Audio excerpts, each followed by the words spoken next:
Hey everybody, it's Super J, and it is time for Super J's True Confessions from the Desert live. Guys, guess what? Today we're having a very special episode, but today is episode number 40. It is really, really hard to believe that we've been doing this for 40 consecutive weeks. Just wanted to have transparency originally, just wanted to share some honesty, just be down to earth, and you guys have been with us now for 40 weeks. So I just want to say thank you so much. We might as well go a year now because we're only 12 weeks away from 52 weeks. So this has been consecutive weeks, and we've gone through some interesting topics, and we've gone through some strange topics. But today, the topic is dedicated to individuals who are in strained relationships, okay? So the topic is, it's not your fault that I love you, so why do I want to burn the house down with you in it? All right, we've got the Millennials with us today. We've got Jonathan. We've got his brother Tiki. Hey, Sierra. Happy birthday, Bentley. We've got Shakira, and you might actually have to take the seat down, Keyshawn, I don't know. And we've got Keyshawn here. So all of us have had some interesting experiences. Come a little closer to me over here, but don't kick the table because you're not on the phone. All right. We've all had some very interesting experiences, but what I would like to have happen today is that some of our millennials actually share a little bit as well, okay? So this is True Confessions, right? And I'm going to actually speak on a topic or a relationship, I should say, that I've been in before, situation, I guess, that I've been in before where the feelings are not equal. And that's really where this comes from, okay? So it's not your fault that I love you, so why do I want to burn the house down with you in it? It basically comes from a place of feeling that you have given more of yourself than you received back, or there are not equal feelings in a relationship.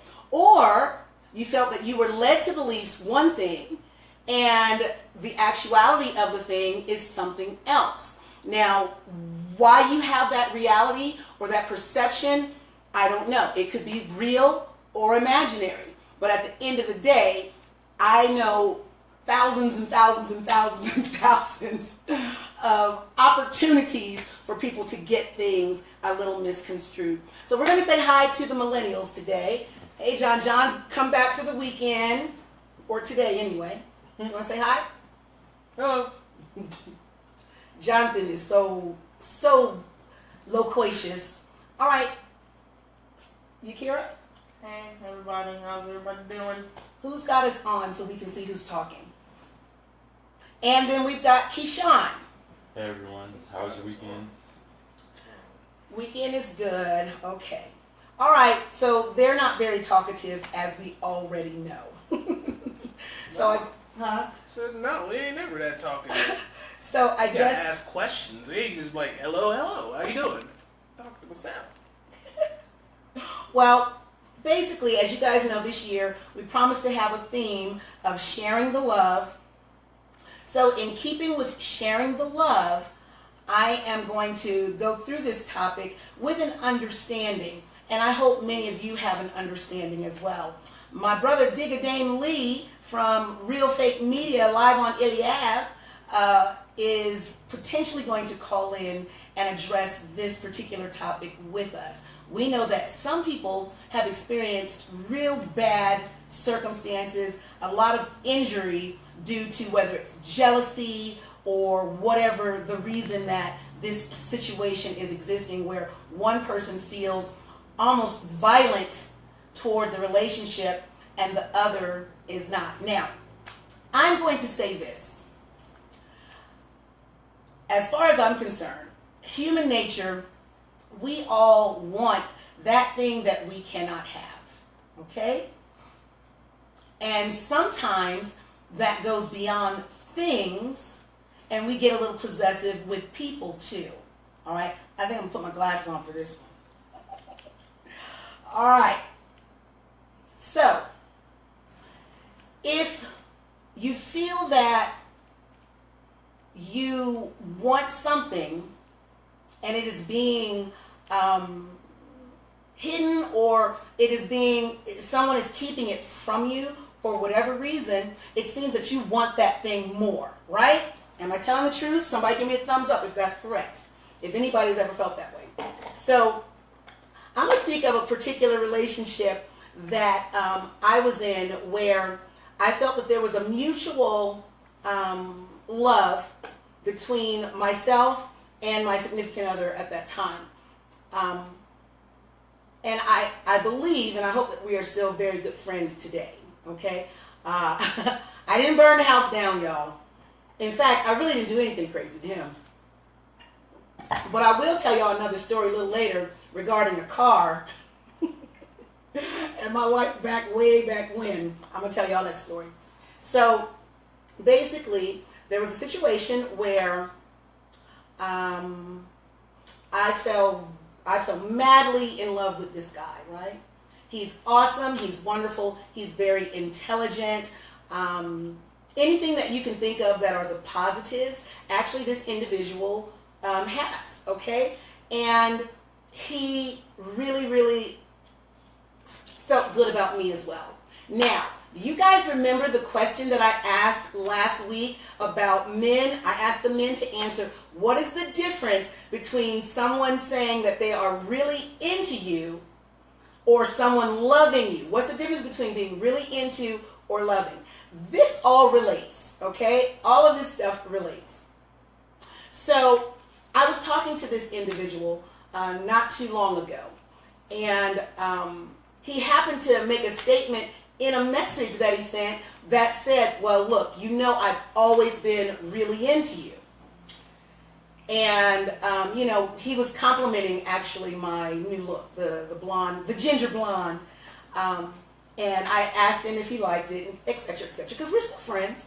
And he made the comment, I guess, in essence, regardless of whether your hair is ginger blonde, whether it's black, whatever, he's always been really into me. And he says, you know that. And I said, yeah, I know. But then I started to get confused. I'm like, what does really into mean?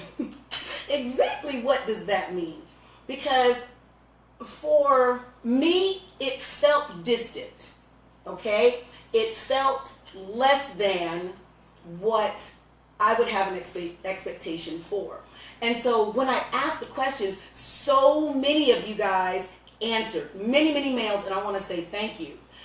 The majority of you all basically concluded or presented the conclusion that I had, and that is that they're very different. One has to do with a more self-centered, narcissistic view. Someone even said, really into meets my needs. Loving someone actually means I'm willing to sacrifice and help to meet their need. Okay, make sure I'm meeting their needs. And I had to look at my situation, and I began to think about it, and I was a little hurt because I knew the answer. All right, I was hoping and praying that you guys would tell me something different. My cousin Randall Levels told me that it's time. He said the difference is time.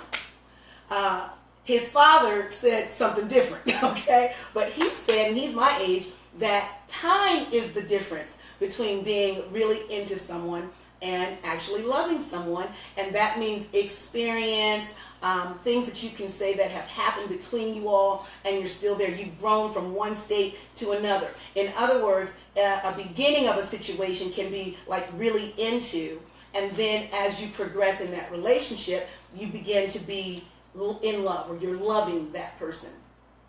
Another person said that love in and of itself is a concept that really has a lot of passion, a lot of giving of one's self. Okay, so if I love someone in my mind, I'm willing to die for them. Okay? My children, y'all already know. My red kryptonite moments, most of them center around my babies. One of them centered around me being jilted in a relationship. And it was a really red kryptonite moment. And so we just want to explore, why does this happen? It happens with men and with women. And I'm going to tell you something. Okay, so I was in a relationship years and years and years ago. And in this relationship, my significant other was actually cheating, okay? And I didn't know it, all right? This is years ago. I didn't know that he was in several relationships, all right? Not just with me. And so this is when Jonathan was just a little boy. And I worked in a pediatrics office, a pediatrician's office, okay? I was a back office nurse. What happened that day was someone came into the office, a man, as I was walking out. Me personally, I was leaving for the day. And a man was walking in, and he said, "Is Jill Lundy working today? Is she still here?" And I said, who's asking? Who would like to know? And he says, "Oh, I'm a friend of hers." Now, of course, he's talking to me. So he clearly doesn't know who I am, right? And, you know, my response was very wise, because I wasn't going to identify myself. You don't, like I told you guys, you don't let them walk up on you and get in your space to the place where they can do some harm with you, and you don't know them, or you don't know what their intentions are. So I basically said, well, I think she's gone. She's gone for the day. And I said, is there a message that you'd like me to leave? And, you know, I can give it to her tomorrow. And he said no. So I went to my car and I observed this person going to another car where there was a female in the car, and she looked very pregnant. Okay? She looked real pregnant. All right. So, come to find out what was really going on in that situation was, and I still don't know what their intention was, but either the girl felt like she was going to show up and pop up pregnant in my face, make a scene at my job, basically say that, you know, I'm messing with her man, which, because there was a legal condition in this situation, I was not messing with her man. Theoretically, the law said he was my man, okay? But anyway, I never found out exactly what her intention was, but I knew that there was something that was ill. There was no good intention there. You don't walk up on a stranger's job and send some man in there to look for her. So I'm not sure. I'm not sure what was going to happen, but I am thankful that God gave me wisdom. Now, this kind of thing, this is what I'm talking about. Obviously, actually, she didn't call me Jill Lundy. She called me something else, okay? She called me by my married name, okay? So she did not call me Jill Lundy. I just thought about that. And I'm Jill Lundy now. But anyway, this is what I'm talking about, though. If you were in a relationship and you felt somebody lied to you or misled you, oftentimes that there is such irrationality that follows that whether it's a male or a female, it can become extremely dangerous, okay? And I saw that happen. Now, around the same time, I had a different incident where I think I was the one that was going a little crazy. So I actually caught my significant other with another female, and actually this other female was in my house. And so y'all know I had a problem, right? Now, I wasn't in my house, okay? But the female was in my house. I called my house, and this female answered my phone. I don't know. I think that's rather bold, rather crazy, or she really didn't know what position she was in, and she did not know that I lived in that house, okay? I'm going to give her the benefit of the doubt that maybe she didn't know the first time, okay? So I commenced to go and find my significant other because I was out of town. When I got back in town, he wasn't there. I went to find him. When I found him, I was a little disappointed, to say the least. And I decided, you know, this fool is crazy. I'm not doing this. And I was trying to talk to him. And he decided he was going to get in his car and drive away and just leave, not address me, not talk to me at all. And I'm like, are you kidding me right now? So I get in my car and I get behind him. Now we're in a neighborhood. After about maybe 50 feet, I would say, because he starts taking off and I start taking off behind him.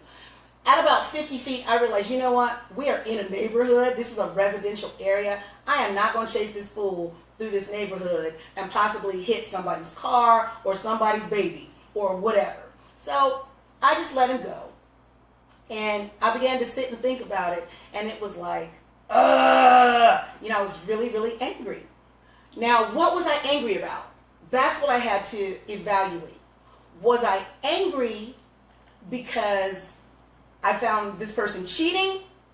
Or was I angry because he dismissed me at that moment?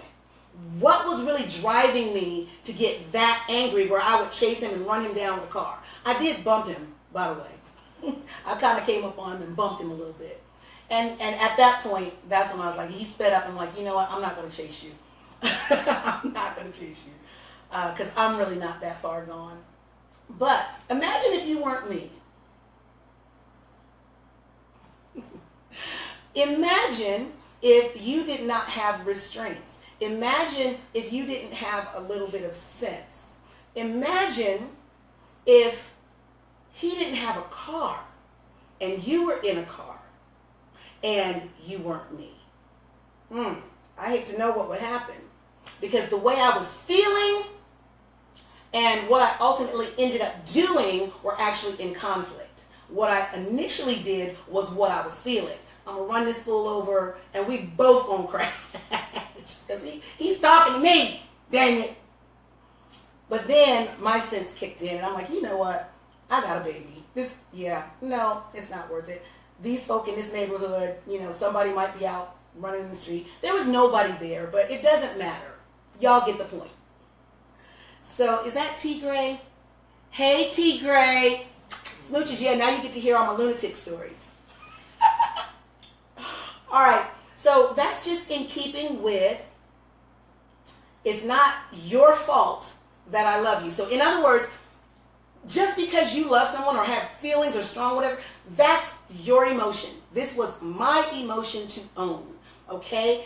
And just because that love is not being reciprocated in the way that I feel like it should be reciprocated is no excuse, by no means, to cause physical harm to a person, to cause damage to their property, to steal a dog, whatever you're going to break, that vandalize their home, their car, whatever, okay?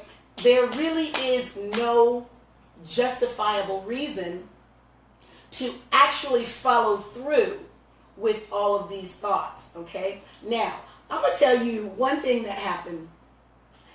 Same situation. This situation was very, very volatile anyway, okay? It was a very volatile relationship. And it was actually pretty dangerous, okay? And so there was one incident where something had happened to me. There was an altercation, and I ended up with a black eye, all right? Ended up with a black eye. And so went to court, and the judge, who was the judge at the time, just kind of dismissed the case, let the person go. I'm standing there like really salty. So I went over to my auntie's house. Those of you who know Jean Norwood from Columbus, all of my loved ones out there, Jeannie Norwood, the prayer warrior. I go to her house, okay? I am sitting into her house. Now, at this time, her house was right next to my dad's church. There's a school in the middle, and then my dad's church was there. I went into her house, and I basically told her, I am going to kill him, period. Now, of course, I obviously didn't want to kill him. Because if I wanted to kill him, I wouldn't go into my aunt's house, who was a prayer warrior, and tell her I'm going to kill him. Okay? I'm on my way. And so she started pleading the blood of Jesus, and she basically literally positioned herself between me and the door. And she was telling me, you are not leaving this house. Now, I'm not going to go through her, all right? Because I have way more respect than that. But I was like, she's like, how are you going to kill him anyway? What are you talking about? I said, I'm going to go get me a gun, and I'm going to blow him away. She's like, the blood of Jesus. Y'all know Jeannie. Like, the blood of Jesus. And so, needless to say, Aunt Jeannie and Uncle Frank got to pray. Jeannie wouldn't leave the door until I backed up from the door. And then I went and sat down. And then we had a conversation. Now, in that situation, I really felt justified because I felt there was bodily harm. Didn't I tell y'all, if you hit me, you better kill me? You guys have been hearing me say that a lot, right? That's why. This is why, okay? Because if you don't, there's no telling what's going to happen next, all right? I might not have an Auntie Jean Norwood next time. But I would not be in that kind of relationship at this stage in the game either. I was really young, guys. We're talking early 20s, okay? Really young. So that happened. And so I can see where fury, passion, anger, all these emotions that can potentially be good things are also potentially very dangerous things, especially when you feel you've been slighted, when you feel you've been harmed. But would there have been a justification? No, because I would have been in jail and somebody else would have been dead. All right, there's nothing positive there. And I believe that's what the enemy had in store for us. All right, but God saw fit to send some angels that protected me from myself in the form of Jeannie Norwood and Frank Norwood. Now, that's kind of extreme, but not really. There are many situations where we've heard of stories where people have been in cars, the wife or a husband, and they get chased down. This person has a gun, and they start shooting into the car, but their children are in the car. How do you lose that much sight of your situation? How does it go that far? I don't know. I know how angry I got, and again, like I said, I honestly don't think I actually wanted to kill him, because if I did, I went somewhere where I knew they weren't going to let me out the house. It's kind of like Timon and Pumbaa. Hold me back, and he let me go. Oh, wait, no, hold me back, hold me back. You oughta, I oughta, that kind of thing. Let me at him. Oh, no, hold me back. Well, there wasn't even any hold me back. It was a let me at him. She's like, the blood of Jesus. So she got pleading blood on me. Anyway, so those are some circumstances. I'm going to come back and put this all in perspective later. But this is True Confessions from the Desert. And I'm being transparent. I am human. I have the same emotions. I have the same frailties as any other human being. I also know that I have grown from these things. I am a much better person. I still think I'm not delivered from getting punched or anything like that. I just, or hurting my babies. I really think I'm going to snap out. If that happens, I'm not sure. But probably definitely with my babies. With me, you might get away with it. if I'm not in the position right then and there to like do some serious significant damage. So yeah, I don't know. But I done took boxing, and I'm a whole different person now. I'm stronger. I'm just so much more difficulty with difference in physicality now than when I was 20.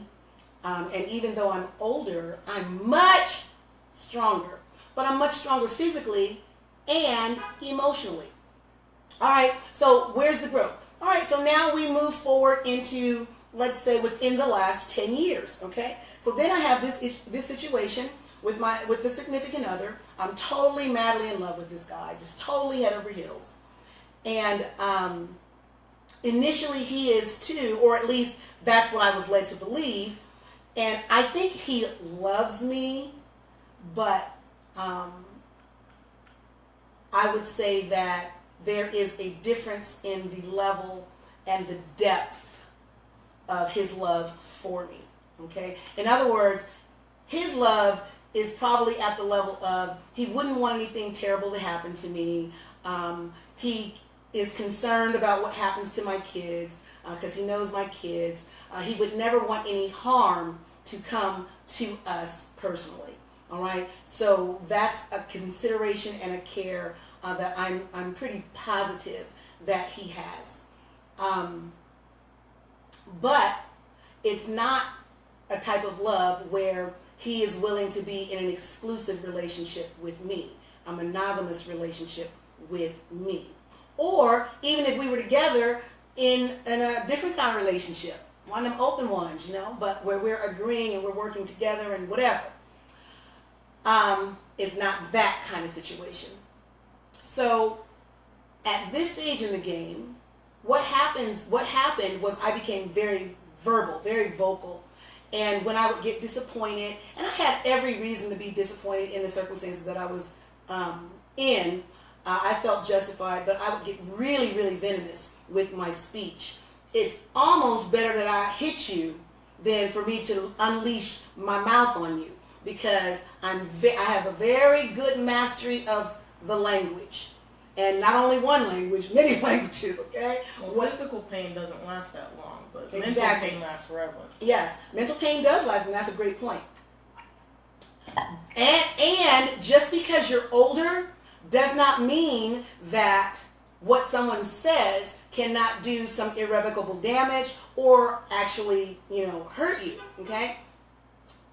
Last week we said we understand that sticks and stones may break your bones, but what you say, the words, might get your ass killed, okay? Sometimes them words are the wrong words, okay? Now, in this situation, the individual was as articulate and as able to communicate and had a significant mastery of the language as well. So if he wanted to, he probably could have hung with me very well in an argument. But he wasn't that kind of person. He's not going to argue. What he does is he withdraws and he compartmentalizes. So because of the fact that I can be compartmentalized, in other words, you can put, there's a Super J drawer. He opens the drawer, puts Super J in it, and then closes the drawer and acts like Super J doesn't exist. That becomes a problem for me. Okay? Very dismissive, and I think it's hurtful. But at the same time, if you feel that the interaction is going to cause more harm to you, then I understand it. Okay? So I do understand it. Within the last 5 years, maybe 6 years, my whole approach is funny because from 40 to 50, I'd say from 40 to 45, it was one thing. From 45 now to 50, it's a whole nother thing. Still more growth, more development. And at this stage in the game, it's like, I don't care if someone doesn't want to be in a relationship with me. That's their loss. If it's someone that I'm interested in, it really is your loss. But,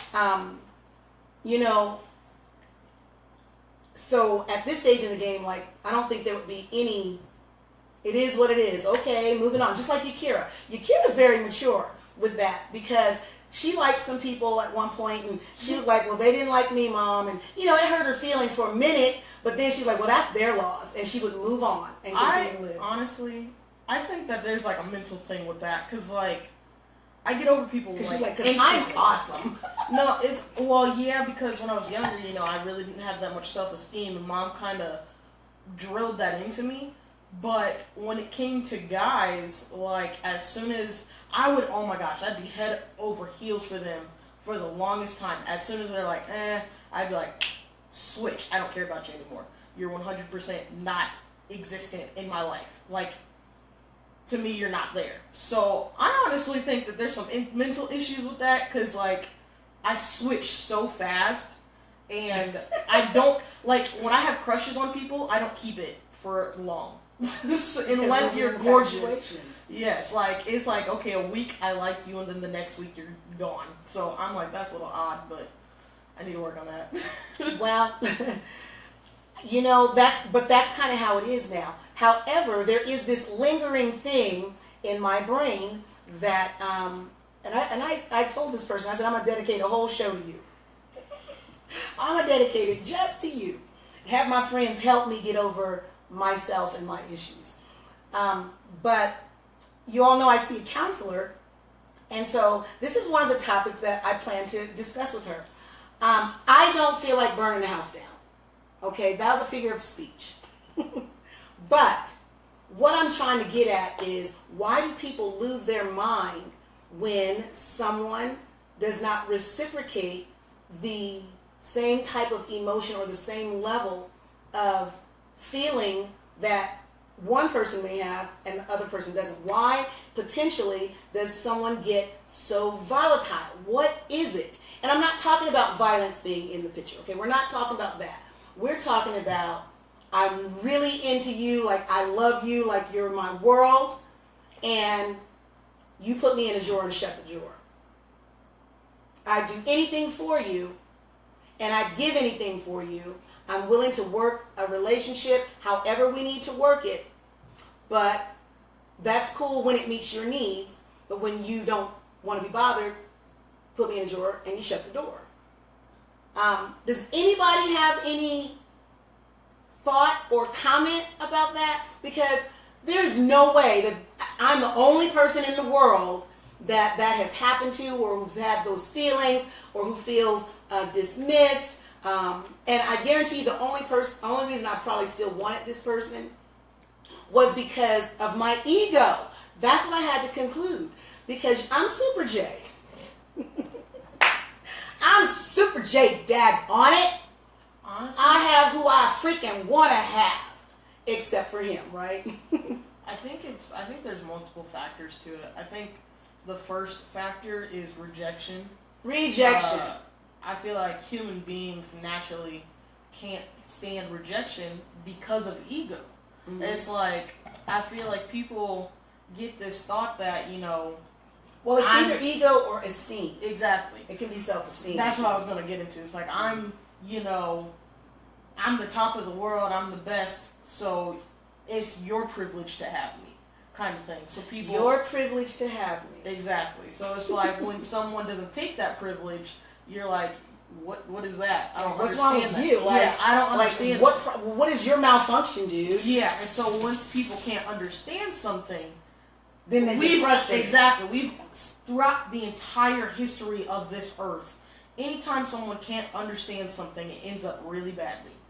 And that's kind of sad, because we won't work to understand it. So, yeah, I think that's one of the factors. And then the other factor was the self-esteem kind of thing. It's just like, well, if you don't like me, then, you know, who else will? Kind of thing. And that's a little depressing, but I'd rather not get into that part. But it is true, and it does happen. Yeah. Well, in keeping with not only the theme of sharing the love this year, but also with really working hard to become the best version of myself, I feel that it's very necessary for me to explore all of these areas, okay? Because I have to understand what drives me in a good direction, what drives me in negative directions, and also what is a distraction, and how certain distractions can pull my focus.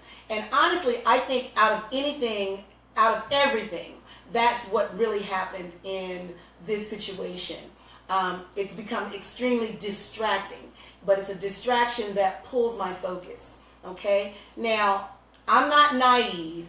I know that I have many people. I was joking when I said I can have whoever I want, you guys. But I do know that I have a lot of admirers, and there are a few callers who would, want to be in some form of relationship with me. I'm not naive to believe that, as Yakira was saying, my esteem is not such that if you don't love me, no one will. No, that's not it. No. Because a whole lot of people do. It's just that, again, I think what comes down to is you want what you want because you want it. Now, the sad thing for me is that I really began to evaluate, and I thought about it. I'm like, but what happens if I get it? If I got it, I probably don't want it. For real. The only reason I want it is because someone else was in control of it and told me I couldn't have it. So that's the brat in Super J. Yes, I'm still 50, but I got a little brat in me. So now we know where I get it from. So now we know where, I don't know where you've been said that. There's a difference between being a brat and being a spoiled brat. And Yakira is not a spoiled brat. But she is a brat.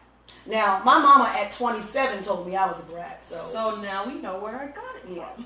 But I'm not a spoiled brat. I'm not a spoiled brat either, so why is that coming up? I'm just saying because my mom told me I was a brat. But she's like, Jill, you're a brat. At 27. Because I used to mess with her. I used to pick with her. I'd be hugging on her and kissing her and, just messing with her. She's like, get away from me. And I'm like, but I love you, Mommy. I love you. She's like, you are a brat. Go away. So it was just, that's how I played with her. Brittany does. She pisses me off. Okay, yeah. So Jonathan experiences that a little bit. But at the same time, we need some attention. So in what you're saying, that is attention-seeking behavior. Well, I know exactly what it is. It's annoying as hell is what it is. It is annoying, but it's intended to be you don't annoying. Stop acting like a 5-year-old for about 5 seconds, I swear. Well, that's just because we're not... You go punch him in the throat. Shoot him in the face. Shoot him in the face. Kill. We have been weapons of mass destruction. Conditioned that way, thanks to Mommy. What do you mean? Guys, you've been conditioned what way?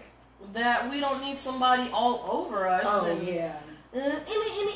No, that's really it drives us nuts. All of us. Because I don't think people actually understand how annoying that really is. Yeah. I think some people understand that it can be annoying, but because you don't say anything about it, like right then and there, that it's acceptable, it literally, the moment it starts happening, I want to tear your face off. Like, it really pisses me off. I feel like I got it the worst in the family because I was the baby. And so I always wanted attention, and as soon as I didn't, I would act out. And so I would get in trouble because I would act out. But Jonathan got in more trouble. Well, yeah, John would. Well, it would be like when he was watching me. But I'm talking about like when I actually just wanted your guys' attention, and y'all would be like, "Get away from me! You're annoying! Give me a soda!" So Mom would do that to me all the time, and I was like, "Well, damn! Like, can I be around you?" Just me being like, it would be like right after she got off of work. I haven't seen her all day. I'm trying to be around my mom. Obviously, she's like, you're too stimulating. Too much stimulation. That was the exact words she would use, by the way. And then she would proceed to say, get away from me. So, yeah. So, now too much stimulation. And those are my words. Because, first of all, I'd be tired. And you guys remember, for all of Yakira's life, for the most part, I've been a fitness professional. So I work in an environment that's loud. I work in an environment where people are moving around me all day long. I work in an environment where people dropping weights. There's things that I can't control as far as movement and noise, okay? And it surrounds me, all right? And because I can't go choke you and tell you stop, I have to kind of deal with that, right? And so by the time I get home, I've taken in so much stimulation that I can't take anymore. And so I would warn them. That was warnings. The get away from me would come after the warning shot was ignored. I'd fire a warning shot. Okay, guys, it's too much stimulation. I need a few minutes. I need an hour. Yeah, but when you're 5, you don't understand what too much stimulation is. You don't understand. So you stop what you're doing, and then you do something else that is just as bad. So then she lashes out, and you're like, what did I do, though? Yeah. I just want you to love me. And then John, like, he was way more patient than Mom was. But after a while, he would just, like, throw me. Like, he was like, I'm tired of you, Chuck. I remember one day we were playing on his bed. And this was in the basement. Yeah. And so we were wrestling. That sounds terrible. Yeah. And so we were wrestling. This sounds terrible. I think I don't know how this actually happened, to be honest. It's a little fuzzy. I feel like I'm blacked out. But like we were wrestling and we were play wrestling, and I feel like somehow I might have either I nicked him or he nicked me. So I got serious or he got serious. One or the other. And John decided to literally throw me. Like, he picked me up and threw me. I hit the wall, smacked onto the concrete floor, and hit my hand. And so hit your hand? No, I hit my head. Your head? Yes. So I'm like, did this dude just really throw me like that? So I'm laying on the floor, and a few tears come out, and so John's like, oh my God, I'm sorry. And so as soon as he did that, I was like, Rah! I went after him. I was like, how dare you? I started smacking him in his head. I went off. And then John was like, you know what? This is ridiculous. He was like, you need to get out of my room. So I ended up just leaving. But I was just like, this nigga just threw me into a wall. Like, I was a freaking rag doll. Like, that was so ridiculous. That's so ridiculous. Jonathan. I tell people what I say. I'm gonna do what I'm gonna do. You don't expect it. That's not my fault. I remember this one time I saw The Leprechaun, and this is when I'm like 6. Oh, that scary movie. Yes, and so it was like really creepy, but it was like at night, so it was like 8 o'clock at night, and The Leprechaun came on, but I had woken up to it. So I saw it, and then I was like, oh, hell no, and I went down to John's room while he was playing Pokemon. And so, and this was on like his little GameCube, and so like I literally had to be like so close to him, because if I moved, I would think that I saw something like in the corner of my eye, and I'd freak out. And so he's like, Yakira, what is wrong with you? And I was like, there's a monster in here. And he's like, Yakira, there's not a monster in here. I was like, can I just like stay as close to you as possible? And he was like, yeah, it's fine. But that was the one time where if I did something, it didn't annoy him, so that's cool.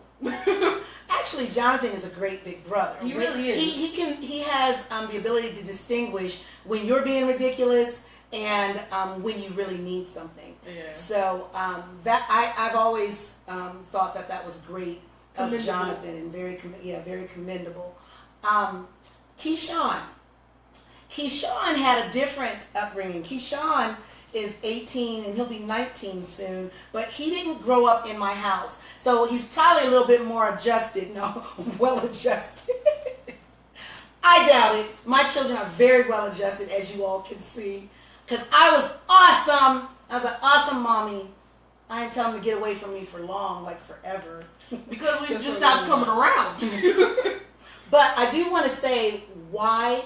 It is true that when they are very much like me, I breastfed both of these babies. Jonathan got about 3 weeks. He had to go. Like, off of me. Get off.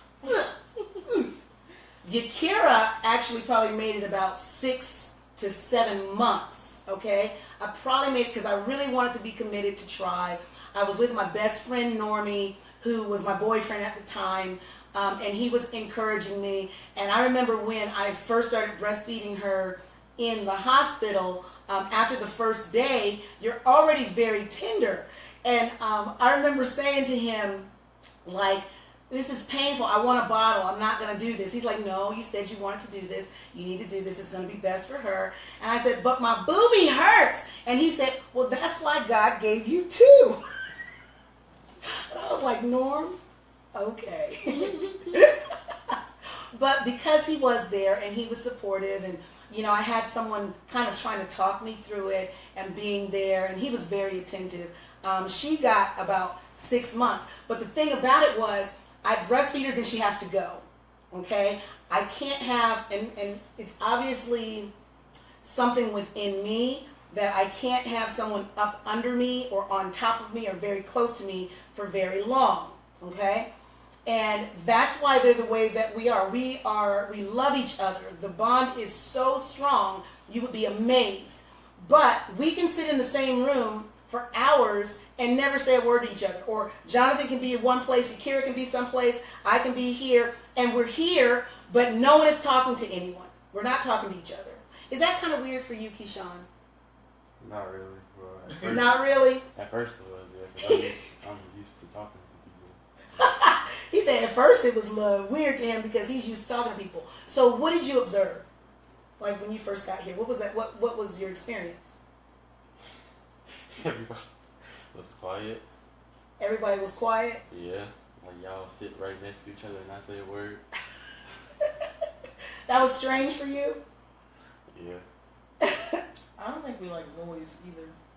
Like a lot of noise bothers us because especially so this is I feel like they the both main get headaches. I feel like the main disadvantage to that is we're all doing our own thing. So John will have his TV upstairs, I'll have my TV, and then mom's doing whatever.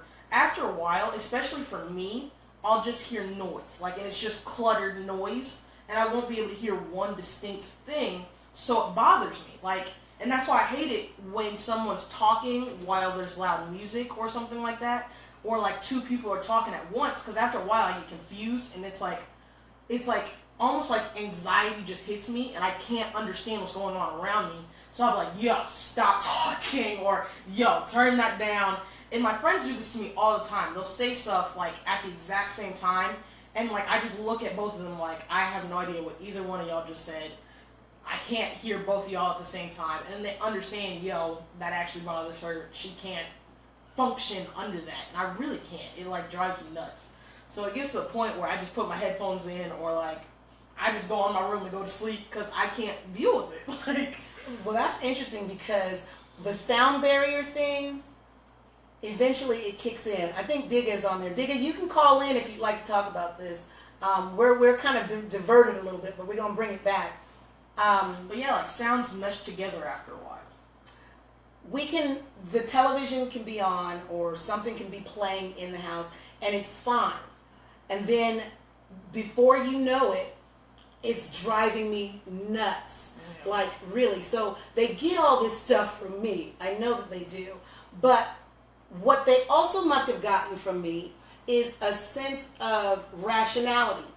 And I think because by the time they came along, I began to really, really evaluate how I practiced what I was doing when I'm in a relationship.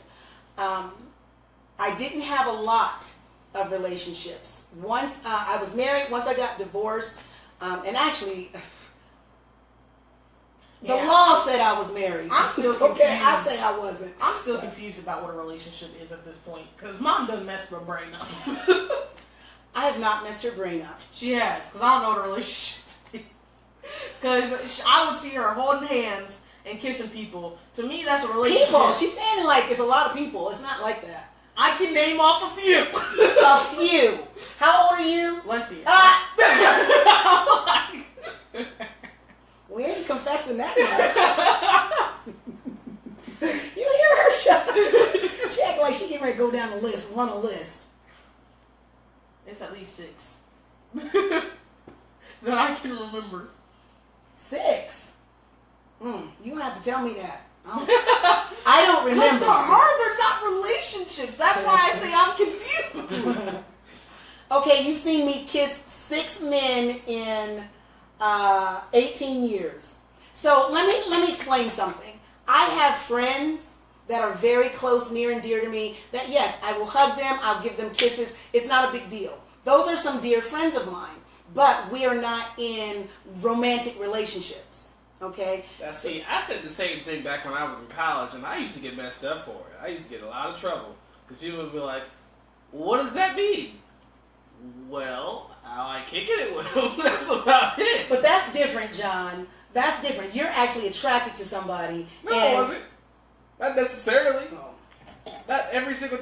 Sometimes, like, okay, this is the thing. Back in college, they had a rule. I was in a Christian university, so there was a rule by the university that you have to keep your door open. If there's females in there. Yeah. I was just a very comfortable person that my door was always open, whether there was a female in there or not. I just had it open because, one, you share a dorm room with 4 other people. 2, a lot of my friends would just come over to my room. We all had our own individual rooms, but they would come over to my room. My room was kind of just like the hangout pad. So my door was always open. Shared the love. You know? So what happened that by that next year, by the time we actually got into a newer set of dorms, my sophomore year, same kind of, application. My door's always open. But now, I'm a sophomore, so now you got all these freshmen and other sophomore kind of knowing who I am from my first year, and everyone wants to be in my room. So you have my crew, my group of friends that want to be in my room, but then you have some of their friends that want to be in my room. You have other people's friends that are in the hall that want to be in my room because they recognize we got like all kinds of different consoles and systems. And I used to feed a whole dorm, it seemed like. Yeah. Because Jonathan would come and buy all this ridiculous food. I'd be so embarrassed. Y'all, I'm a bodybuilder. I'm walking through the store, snacks, and man. the cart is full of ridiculousness. And I'm like, Jonathan, really? But he'd have all this stuff in his room, and everybody come and eat. And I'm like, you need to start charging me, make some money. I was like, hey, Finish my man. coffers, dang it. I was the dude back then. I was that guy that, you come to if you want a snack, come to if you want someone to hang out with, study with, whatever. Eventually, it turned into I was the dude that all the girls in the hall wanted to hang out in the room.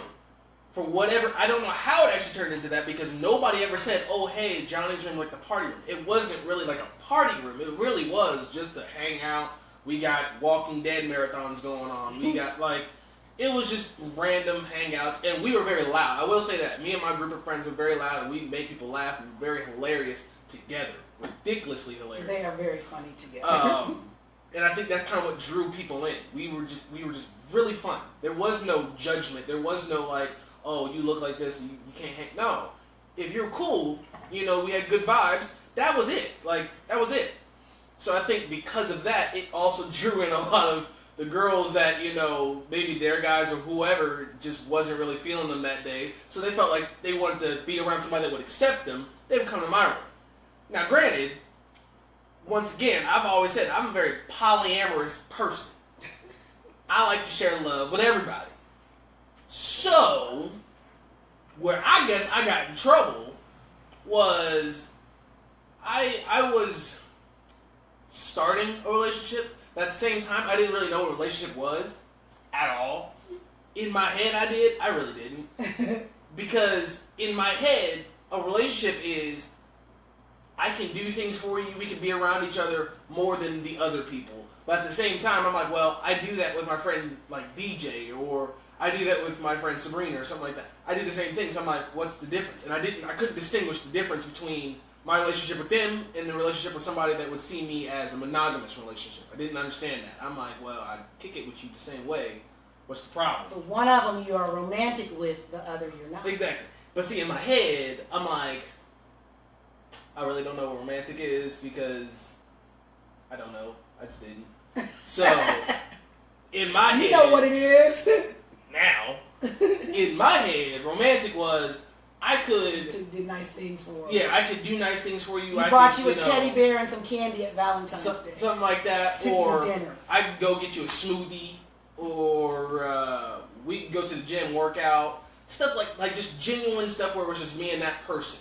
That to me was just being romantic. We were having a monogamous relationship. Not all the other stuff of actually being committed or putting in work. That was putting in the work. It was just completely out of the realm for me. I didn't know any of that stuff. I'm like, what work are you talking about? Because I'm working right now. I'm working at this game is what I'm working at. But, people would be like, well, no, you can't do that. Because, I would, Rob would tell you, he would get you in trouble on purpose. So, there was a girl that me and her were very cool, but it was in between. We got very close in between the time that I was on a break, or separation, I should say, with somebody that I was considering to be my girlfriend. And we got very close very quick. And then me and my girlfriend at that particular time got back together. So... Oh, I remember this. What had happened was... we were having a regular, just hangout session in my room. I was pretty much everybody. My entire crew was in the room. So it was at least like 8 people in the room. You had everybody in my room. And my girlfriend was sitting right next to me. So how it was set up, the couch was kind of like this. So I was sitting in the middle. My girlfriend was sitting to the left of me. I had another couch all the way up against the wall over here. And my boy Charles, Rob, and DJ were sitting on that one. I had another love seat that was kind of catty cornered to the left side of the couch. And my boy Damien and his girlfriend was sitting on the floor right there. And we're laughing, ha-ha, kikiing, whatever. We're playing this game. All I could hear in the hallway was these 2 girls. And I didn't recognize who they were because I'm facing this way. My hall door is this way. So I'm still playing the game, and I'm looking at Rob. We're laughing, whatever. I could hear the voices, but I couldn't really distinguish who they were. They passed my room, and then all of a sudden, I can kind of hear the voices get louder as they come back to the room. And I look at Rob, I'm like, who is that? Because I didn't even want to look outside, because I was like, I had a feeling I knew who it was. And I was like, who was that? He was like, nigga. That's all he said. I was like, oh, shoot. I was like, I'm about to be in trouble. Because what the problem was is that my girlfriend has no clue who this other person is whatsoever. She has no idea that she even exists. Yeah, there's nothing in her realm, and I never said anything, only for the fact that I didn't feel that I needed to. So, as all of a sudden, she, like I said, my door's always open, invites herself and her friend, which I'm totally cool with her friend too. I actually work out with her. And she invited themselves into my room. Where it went wrong was she sat in between me and my girlfriend. Whoa! I was like...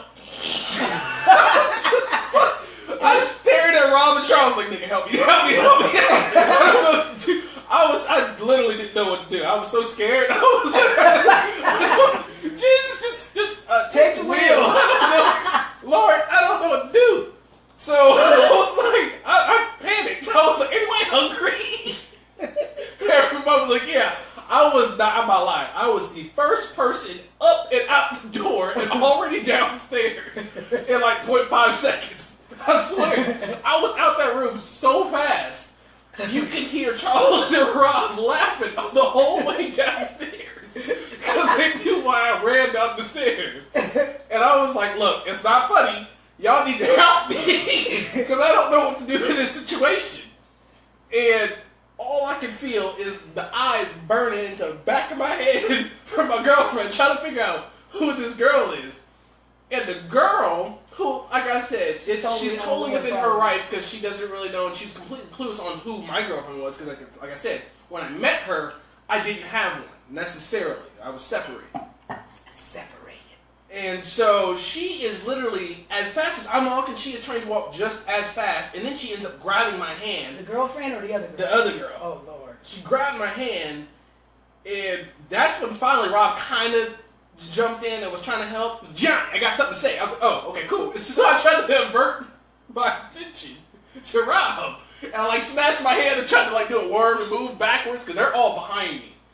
And I'm like, what's up? He's like, hey, how about this? How about you walk back there with Charmaine and DJ, and we'll, just conversate and walk to the it's called the calf. We have a calf little area at the time.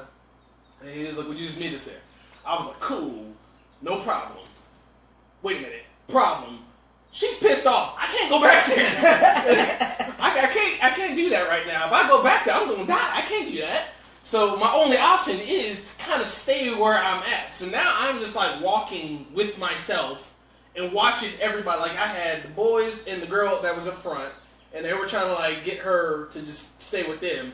And then I had my girlfriend at the time and my best friend DJ kind of behind me, and I'm just walking in between everybody. What was DJ doing during all this? DJ is was she laughing or was she just trying not to laugh? Because this is the thing about DJ. She's the mother bear of our group. Right. So as much as she wanted to laugh and as recognizably just unaware that I was of the situation. She was really trying to pull the situation together, and she was trying to get my girlfriend at the time to understand. It's like, look, nothing's wrong. Like, he ain't doing nothing. It's not like that. You just gotta understand. Y'all was on break. He's a very frivolous person. I hung out with a lot of people. A lot of people knew me.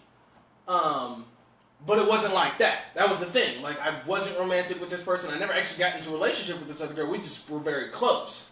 And that's what happens when I'm not really in a relationship with people. I can get close to anybody that I feel, good vibes with. So she's explaining it to her. By the time we get to the calf, I'm sitting in line with DJ. We're about to go get a smoothie.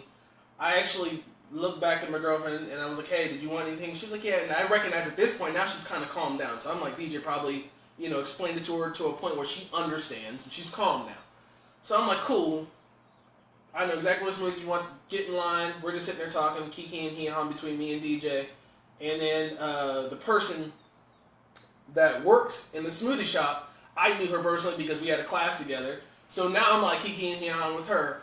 Where it went wrong once again was the girl that was my girlfriend at the time. She's sitting down, right? The girl that is essentially causing all the issues happens to swoop out of nowhere. I promise you. They disappeared when they went in the cafe first. I had no idea where they were. She comes out of nowhere, runs right up next to me and hugs me and then starts holding onto my arm. And I'm sitting there. I promise you, when I say I could have went white. As black as I am, I went white. The girl that was sitting there trying to take my order, my face was just like... She was like, you alright? I'm like, nah. I need help. Call 911 now. Just send the smoothie over there. You know where he at. Okay, I'm gonna go. Is that cool if I go? And I'm looking at DJ. I'm like, can I just go? She's like, just go. You fuck it up. You know that, right? I'm like, it's not the fault, okay? I'm trying to sit here and explain the situation. Ain't nobody give me the time to explain. I got caught off guard.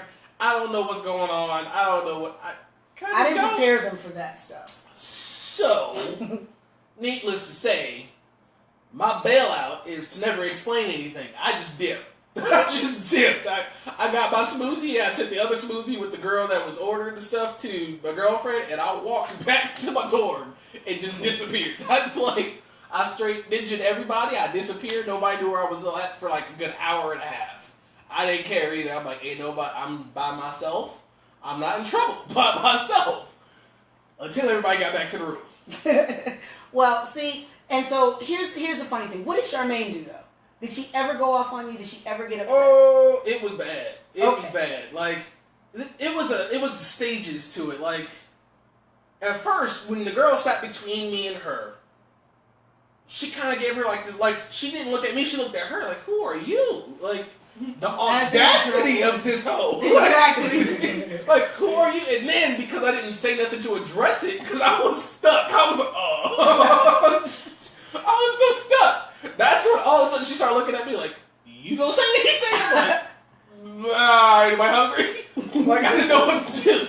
I was stuck. Nobody was helping me. So, the only thing I could do was try to separate everybody by trying to get them out the room and walk as fast as possible so that I could try to create distance. It don't work. Oh, I tried to create distance while we got into the cafe. At that point, like I said, I recognized that she was calm because she was talking to DJ, so I figured DJ explained everything. She was calm. There was no issue. She didn't say nothing. Once again, homegirl just as oblivious to the whole entire situation as she could possibly be. It's just all up on me, and I'm like, oh, come on. So what did Charmaine do when she got up on you that time? That time, that's why I was like, just give me the smoothie and let me go. Because I see her out of the corner of my eye. There's tables over, in this area, and I can see her out of the corner of my eye, and she is her eyes are wide open, she's very bright red, and she is storming towards the I'm like, Jesus, just give me my smoothie, let me roll. Give me my smoothie, let me go. I gotta go. Y'all about to witness death in front of your eyes right now if you don't give me my smoothie, let me go. Just let me go. And so the girl, as cool as she was, she recognized that it was just a bad situation. So she just gave me the smoothie, was like, I got you, don't worry. So she ran interference with Charmaine and like cut her off with her smoothie. And I walked out the other door and it just ran. I was gone. I'm sorry. I couldn't. You didn't know what to do. I didn't. So and I handled confrontation well. That was a confrontation I was ready to end. that you weren't ready for. So this is getting into our topic. All right. So clearly, the girlfriend was on her way to have some kind of confrontation in the Some cab. words. Some words, some Yeah. whatever. Smoothie might have gone on his head, whatever. That's the question. What is it within us that causes us to respond outwardly like that? We know that it is disappointment. Okay? we know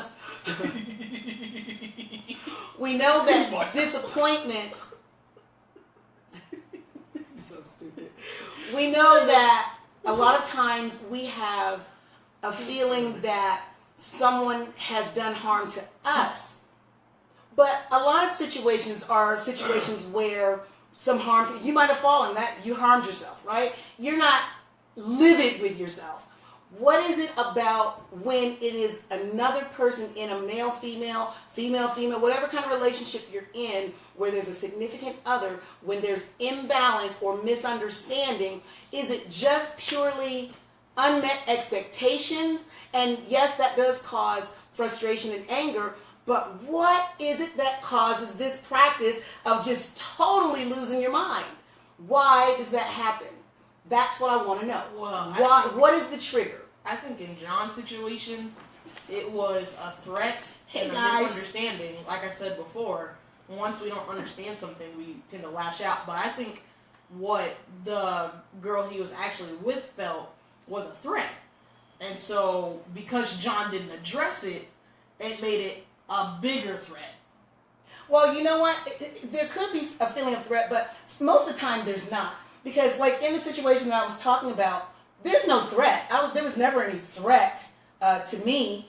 Well, I don't know. If he might have felt like it was a threat to him because I was pretty loquacious. And like I said, I could get very venomous with some of the things that I said that I know were hurtful. When someone is sensitive and has different things going on, a lot of times the words, like Yakira said, that you can't, they do more damage because they stay with you. If I hit you, that's over and done. That pain is going to go eventually, right? But sometimes if I say something, it's branded into your mind and on your heart. So in my mind, there was not a threat that caused my responses. What it really was, honestly, I'm telling you, it has to be ego. Well, that was a threat to your ego. It's a threat to different things. You can't just threaten the relation. It's not just the relationship. It had to be that, I'm used to getting whatever I want, whenever I want, and for somebody to basically put the controls on. And that's what I believe like it was about with him. He's an alpha, alpha. Period. Yeah, you can't have two alphas. Well, I don't want to be the alpha. That's the whole funny thing. But you're just used they to need it. to be. They have to. You can have level. two alphas, but the alpha in charge, the other alpha has to know that there is a lead alpha. But here's my thing: I don't like being the alpha. But when that's all you, what right. you've been accustomed to. Exactly. And somebody said, "Oh, well, she don't need a man. She acts like she doesn't need a man." I'm like, no, I don't have a man. There's a difference, okay? There is a difference in not having something and then having to do everything that person would do and become accustomed to being in that position where you're making the decisions you do and you're not consulting with anybody because there's nobody for you to answer to. I'm single with babies, okay? I have children. They're not going to dictate to me. I'm a dictator in essence.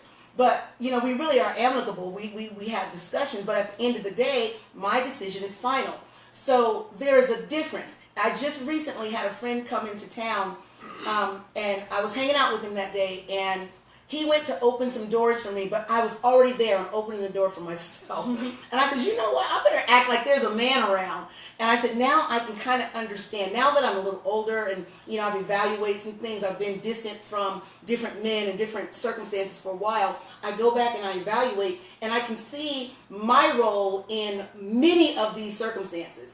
I can see where they may have felt emasculated, or they felt like I didn't need them. They felt dismissed, okay? And I also know that never in any of those circumstances was that my intention, okay? But I do know that when it would get to where I'm feeling dismissed, that would drive me, like, I think it's just disrespectful. I think it's disrespectful. Well, it is. But at the end of the day, not only is it disrespectful, but for me, I think it was a little blow to Super J's ego. My ego is not fragile, okay? I've been known to ding some armor in my day, you know, the male armor. So my ego's not really that fragile. I can go to blows with somebody, you know, whatever. I can take a lot of stuff. But in this particular situation, I believe that my desire for what I wanted and what we had agreed upon at one point had changed without my knowledge. And so if there was a conversation, either I missed it, I don't know, but the understanding changed as far as what my position is. And so that's when these things start getting really weird. Now, in this situation, what happens is we just don't communicate, you know, for periods of time. At least that's what that was like. We just, you know, you break off communication. That's what messes things up, is if you don't communicate, you start having these own thoughts in your head, and you come up with your own endings to the story, and then... Well, sometimes the story already ended, and that's the whole point. So I think, because like I said, I believe that we're friends, but that story, that chapter ended, and so the nature of the relationship is different, all right? And I'm okay with that. I'm totally okay with the nature of it now. But like I said, several years ago, when I was confused about what was going on, and there's a lot of things going on in that circumstance that were independent of me. I had nothing to do with. So you have to look at those complications too. But when you're Super J, you have a tendency at that time to be a little bit more narcissistic, just a little, where the world kind of evolves around you, and you just I would internalize things, and I probably internalized some stuff that didn't belong to me. And that's where what Yakira is talking about becomes important, where there's the lack of communication. Because like Jonathan, this person would not say, he wouldn't talk. He wouldn't say what was going on or what the real issue was.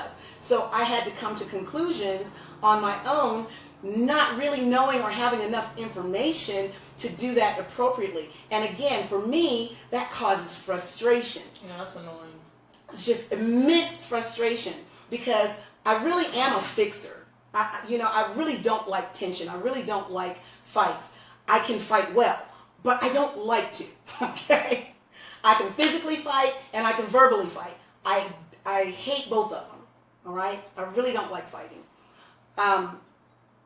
But because I had to fight for so long in those really early relationships, literally, when I say had to, I'm talking about physically, had to fight and had to put on a huge helmet, a mental helmet, to protect myself from a lot of things. Well, now my world has become more of an internal world. And I think that's the same thing with my friend. I think a lot of his processing goes on internally, and he has to fix it. Then he can come and communicate. Yeah. I'm impatient, bottom line. I want to know, because I want it fixed. I want it fixed. And Yakira's way more impatient than I am. Yes, but she's also young. But yeah, I'm impatient to where I want to have something. I want the resolution. I want it fixed. I want to know. And if I don't know, I feel like I'm at a deficit. Okay, I'm vulnerable. And so when you're vulnerable, now there's a whole other issue. Exactly. You don't understand, therefore you lash out. Oh, yeah. So then I guess that's when that happens. Too well now. Well, all I can Something, say... go ahead. Something I've learned is, it's not your fault that I love you, but why do I want to burn you with the house with you in it? Both Mom and I and John, we're all talkers. We're very good at talking. So I've learned about myself is if you can't talk, it'll drive me insane. Because I can't. Oh my gosh. whatsoever. I cannot read minds at all. Yeah, And well, I'm not we good gotta have with. conversations. I'm not really good with sitting in silence and talking at the same time. Like, you know how they body language, that kind of stuff. I don't read body language well because people just talk to me. I'm a very like in your face kind of like confrontational kind of person. If I have a problem, I'm gonna talk to you about it, regardless. I don't care how you feel about it. I'm talking to you about it because you're the person I have a problem with. So if the person I have a problem with doesn't want to talk about it, well, that kind of sucks for you because I have a problem. I need to resolve it, you know? And I've been surrounded by people who don't know how to talk and don't know how to help me understand their point of view. And that's frustrating for me, and I lash out. So I'm like, dude, I cannot deal with this right now. Like, there are people, and it's what has really opened my eyes about it is my theater experience at the school that I go to currently. None of them can go to somebody and say, I did not like it when you did this. Not one of them. And I find that And I've taught them to crazy. do that. I Yes. feel like you should communicate that. Exactly. And that's maybe where I go wrong. Maybe I'm not supposed to tell the person, I really don't like when you did this. You hurt me when you did this. Because maybe it wasn't their intention to hurt me. I don't know. But even if it One wasn't thing their is this. intention, it's I feel your- like you should be able to communicate. Exactly. That's That's my perception. Therefore, I'm You should hurt be able to with talk. Exactly. So if you didn't You're a mean grown to, ass adult. yeah, if you didn't mean to hurt me, well, this is how I felt. So tell me what your intention was in doing what you did. That's how you talk. That's how you help me understand. Granted, sometimes I've had to learn because me and her are the same. I talk sometimes too much, but I've had to also learn the tone of my talk. Yes. Because And that's probably the biggest thing. That's really where it's Tone. from. Sometimes you could be talking, but my tone becomes actually like, if you don't get the fuck away from me. Like, I don't mean it like that, but sometimes it's to the point where I've kind of tolerated it enough to the point where I've given you a warning and you didn't pay attention to me. So I feel like you dismissed my warning. You didn't care about Didn't what look I for had to the warning say. shot. So I have all rights to burn you. Burn the house down with you in it. I'm telling you. No. So I have all rights because you didn't pay attention. You The didn't thing is, pay I'm a attention. very aware person, so I kind of pay attention to all of a sudden when you all happy giddy. Next thing you know, you quiet and just hunkering down. All of a sudden, I catch that. Whether you said something or not, I'm going to catch it. Funny part is, I'm bold enough to address it. What's wrong with you? Like, I'll ask you, and then all of a sudden you would tell me nothing wrong. Well, guess what? You don't tell me nothing wrong. I'm a person who will dismiss it. There's nothing wrong. Yeah. We back to and what we then do. and then you're more frustrated because now there really is something wrong, but they didn't communicate what was wrong for whatever reason. Whatever I hate the that. reasons may be. I hate But I think my kids have kind of adopted that way of thinking from me. I don't think Yeah, it's that's bad. really annoying. I really don't think it's bad. I just think that the response, and that's what has changed with me. My response to when I'm being disappointed is different. I'm not so willing now to lash out. I'm still going to talk, but I'm going to speak differently. I'm going to ask more questions. And what gets really annoying, and sometimes with the person I'm talking about, he won't answer the questions. So it's like, okay, I'm trying to find a resolution. I think you're just being obtuse. So you obviously don't want to talk to me. You obviously don't want to engage me. I don't know why. I think, And the only way we can come to that conclusion is if you don't give us. if you don't say conclusion anything. yourself. But back to what John said is, to me, that's a mind game. I Is agree. when I I say, "Hey, what's wrong with you?" Nothing, and then I move on, and now you want to act like something seriously Oh, wrong. yeah, I hate that. Like, I'm hate like, dude, I gave you a chance to explain what's going on. That's what I'm saying. I gave you a chance to let me listen to what's going on with yourself. So I the leave fact that myself you alone. didn't take it means nothing is wrong. I don't need to care. I'm moving on. Like, Get up out my face. exactly. Like, what the heck? So I That's what created we're- monsters. we're not no. monsters. It's logical. What That's the it. heck? It is That's very the problem logical. because we're logical. Very. Most people in this world Are aren't that emotional. logical. But here's the thing: when logic and emotion Mix. when they clash in the same person, that's when you get the volatile stuff. Yeah. Some people, In their head, they like, nigga, I know what the problem is, but right now I feel like I should punch you. right? It's like when you have a logical mind and you know exactly how to resolve this, but the other person is just unwilling to just work with you. And so then that's when frustration comes in. Frustration is an emotion. So now you have logic and emotion, and then they clash. When that happens, for us anyway, it can be volatile, but it's always going to be verbally volatile. We're not into physical physically. Physical altercations are unnecessary. Yeah. If it's getting physical, if it's something where it's physical, like I said, somebody better kill me, because I already know. We talked about it in the beginning. I'm going to either have to find my Auntie Jean Norwood, and she's in Ohio, y'all. I'm not. So it's very highly unlikely that I'm going to make it back to Ohio to get her to stop me from going and killing somebody. So we just keep it to where we don't put hands on people, and people don't put their hands on us. I don't see any reason for it. You should, if you hit when you're glad, you'll hit when you're mad. Yakira and Keyshawn would play fight. My mom used to say, if you hit when you're glad, you'll hit when you're mad.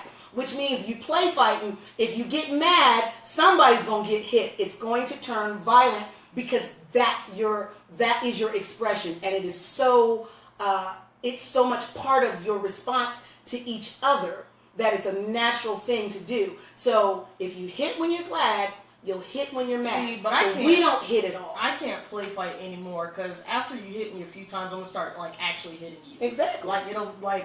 I'm still playing, but some more force is coming your way. Just know that, and it's gonna start hurting. That's the problem right there.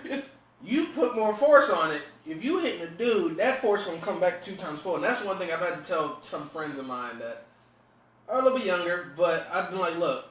Y'all want to play fight? Go ahead, wrestle, do what you want to do, because that's your relationship, that's your business. I'm going to let you know right now, at the end of the day, you're not designed to beat him. Plain and simple. And that's the other thing. No. Let me address that. That is clearly correct. And that's why I say it's not going to be fair.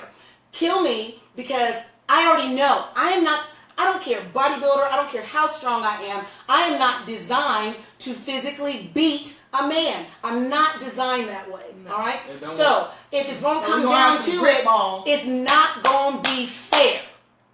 Period. You're going to hurt me. Now I have to kill you. Okay? Because I know I can't beat you. And I'm not going to leave you living so you can come and hurt me really bad.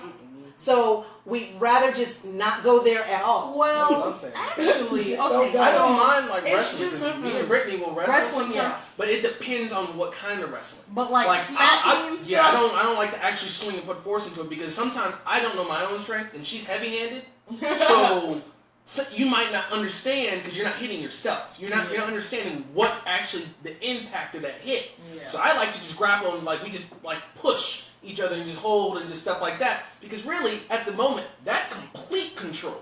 You have complete control of a person and your own self. If you don't know how to control yourself, you're gonna lose one way or the other. But that is complete control of your body. You have to know how your body works to grapple. Yeah. So it's a mind game of control. You're putting somebody in a place where you can control them in their mind, and actually putting their body into a place where they feel like, okay, well, I think I got you, but do I really have you? So it's not bad when you're grappling. I can't really do the whole let's shadow box you. No, because if you actually pop me, my initial reflex is to crack you straight. And that's why I say that's dangerous. If you hit when you're glad, you will hit when you're mad, people. But sometimes, so with wrestling and stuff, you try to jerk out of something and then you accidentally hit somebody. That's not your fault. That's going too fast. Yeah. Well, let me tell you what I think wrestling actually is. This is practice. Okay, so remember the story about the lady who had the snake, the python or something? It was a big python, and she had it from the time it was small, and she started, the python started laying in the bed with her. Yeah. And the veterinarian said, you better get rid of that snake. Oh, yeah, I know you're talking about. And so she kept playing, But she was like, no, so I love my snake. He's wonderful. That snake ate that woman. Because what he was doing when it was getting in the bed with her, what they said is it was measuring her up. Yeah. It was sizing her up over time until when it knew that it could eat her. And that's what he did. And what was the show called? I don't know. It was something about dangerous passions or one of those shows on like the Animal Planet or something like that. Deadly Passions or something like that. But this lady, so my point is that's practice. Just like that snake was sizing her up and trying to say, okay, when can I take her? I feel like when people are wrestling and doing all that, that's practice. Because you're learning about that person. You're learning where their weaknesses are, and when it really goes down, now you can take that person. You're not going to let it go down until it can go down. So wrestling can be fun, tickling, run. I'm going to run. I'm going to try to get away. That's just kind of, because I'm kind of like that. I'm scary. Because, and I am. I'm strong. So I don't want to hit because I'm strong. And I don't want to mistakenly hurt somebody. So someone that I love, and care about. So I'm like, if we can't talk, so all I have is my verbal option. And if you take that away from me, I have nothing. And so, if I have nothing. We warriors, okay?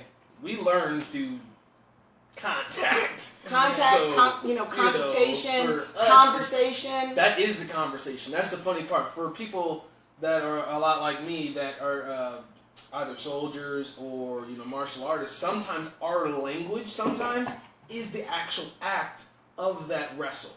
Like me and Zay, for instance, that's my little brother, love him to death. We have fought in our heads more than once. In actuality, nobody's actually seen us fight because we have gotten it out some other type of way that people just didn't understand. We'll spar and it'll be it'll look aggressive. But at the same time, when you actually think about it, by the time we're done, we're going out having a hand, like, we're going out getting some shakes, something like that, we're chilling, everything's cool. He could have had an issue with me. In that spar, I can feel his issue. I can understand what he's trying to say, whether he's saying it or not. It's just this thing between two people that are actually a part of that practice. It's our practice. That's what we do. So I know how to read him, I know how to talk to him in that language. Yeah. That's our language. But when you have somebody that doesn't use that language and you're trying to do that, that's where the problem is. You're not speaking the same language. You're just wrestling. You hit each other. But when you have that person that understands where you're coming from with that language, now you understand, okay, I could be doing this to you right now, but I'm choosing not to. I could have done this, but I chose not to. It's this language between each other. So that's how I've seen it, and that's just because that's been the last couple of years that I've been, is what I do. I still haven't gotten the foundation. What is the difference between people who will snap? What causes this frustration and these emotions to go from love to I'm trying to kill you? How does that happen? It's a limit. But what's the difference between the people who don't do that and the people who do that? Well, people who I don't think do they're that haven't hit the limit predisposed. yet. I think they're also a little bit predisposed to a situation of kind of snappage, so to speak. You have a snap limit, so you just haven't reached your snap limit. Their level of tolerance is a little bit lower, to the point where something that we might be able to see as tolerable, or something I'm like, I just need to just be by myself for a little bit, but I'll come back to that. For them, it's the most extreme thing in the world. Yeah. Like, I've actually recognized by being in that house with the house of Brittany and them, like, they be saying, sometimes they say stuff and it's like so extreme. I'm like, daggone, it ain't that serious. Like, what are you talking? Like, what was the thing?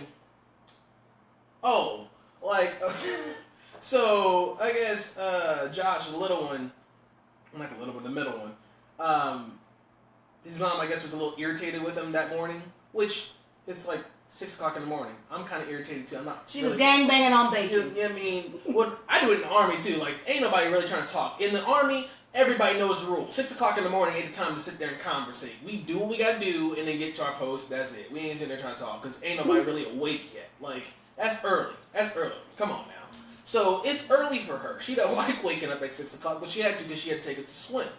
So, he was doing something, he's moving slow, so it irritates her. I understand, because you ain't moving with a purpose. This is what you're supposed to be doing. I have a problem with that. You need to be moving with a purpose. Yeah. So and she's a smile on your face. So, she's a little irritated with him. Gone. Like, it happened 2 seconds. It was over. The rest of the day was gone. Perfectly fine. Comes back home. Brittany made the comment to take a shower because he just got back from swim, so he actually did need to take a shower. He's like, well, Dad, why everybody mad at me? I'm like, nigga, she said go take a shower. Ain't nobody mad at you. Stop being emo. Like, emo. I tell him that all the time. I hate if someone calls me emo. I say that all the time because I'm like, you're being way too... You have taken this one simple thing to a whole entire emotional extreme, like somebody's attacking you. Chill your butt out. So let me say two things. Where Jonathan talked about two people speaking different languages, that is very real. And I was telling Yakira and Keyshawn at one point, I'm like, you guys speak different languages. Because communication is, well, but it's a little bit, you're getting a better understanding because a little bit better. But if one person's experience has brought them up one way, like Keyshawn saying, you know, we are bilateral, I guess. In other words, two sides.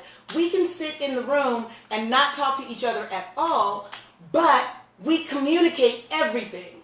So I can see how he can be confused, you know, of, well, when am I supposed to talk and when am I not supposed to talk? And, you know, since he's been now in the house for a while, I can see how he's just befuddled. But when it came to him trying to communicate with Yakira is probably doing him to an extent somewhat like I did to my friend. Because Yakira is right there in your face. Talk to me, you know, and demanding that you get an answer. I need the answer, I need it now. Well, that's not his language. And even in that, I think I saw myself in a situation before. It's just not his language. And so I remember being on a walk with Keyshawn, and I was trying to explain it. I said, Keyshawn, you and Yakira do not speak the same language at all. One is verbal, one is nonverbal when it comes to emotions. Now, listen to what he said before. He said he came in here and it was strange to him that we sit in the room and we don't talk to each other. But at the same time, we communicate everything.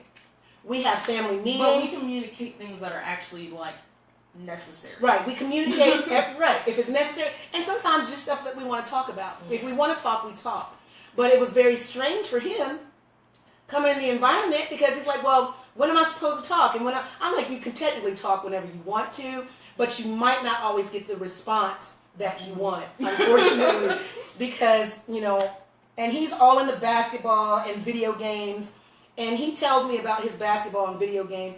I try to understand, y'all, because I really want to be interested in what he's got going, but he is so good at some of this stuff, and so, like, he knows all the basketball players. Look, my day was Magic. He's gone. He's not playing. I don't care about anybody. I don't even know who they are. I don't care. Don't talk to me about their names. Did they shoot a three-pointer? You can tell me about Steph Curry. I know him. You know, I know LeBron. That's about the extent of it. And so all these other people, they're not in our world. Well, right, and they're not part of my world. It's not my reality. But he's a basketball player, and he has aspirations of going to the NBA. So that is his world, 100% his world. Yakira is a thespian. Will Smith is like her icon. He's a method actor. Yakira is a method actor, okay? And she looks at him, and he inspires her to do her craft. So imagine this. She's speaking Will Smith, and he's talking Kobe Bryant.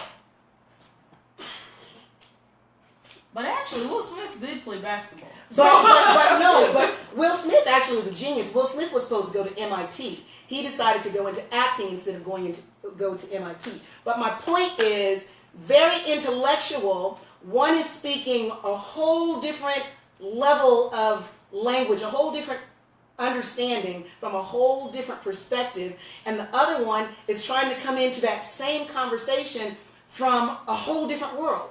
It's just not matching until you can get to a place where you guys start learning each other's language.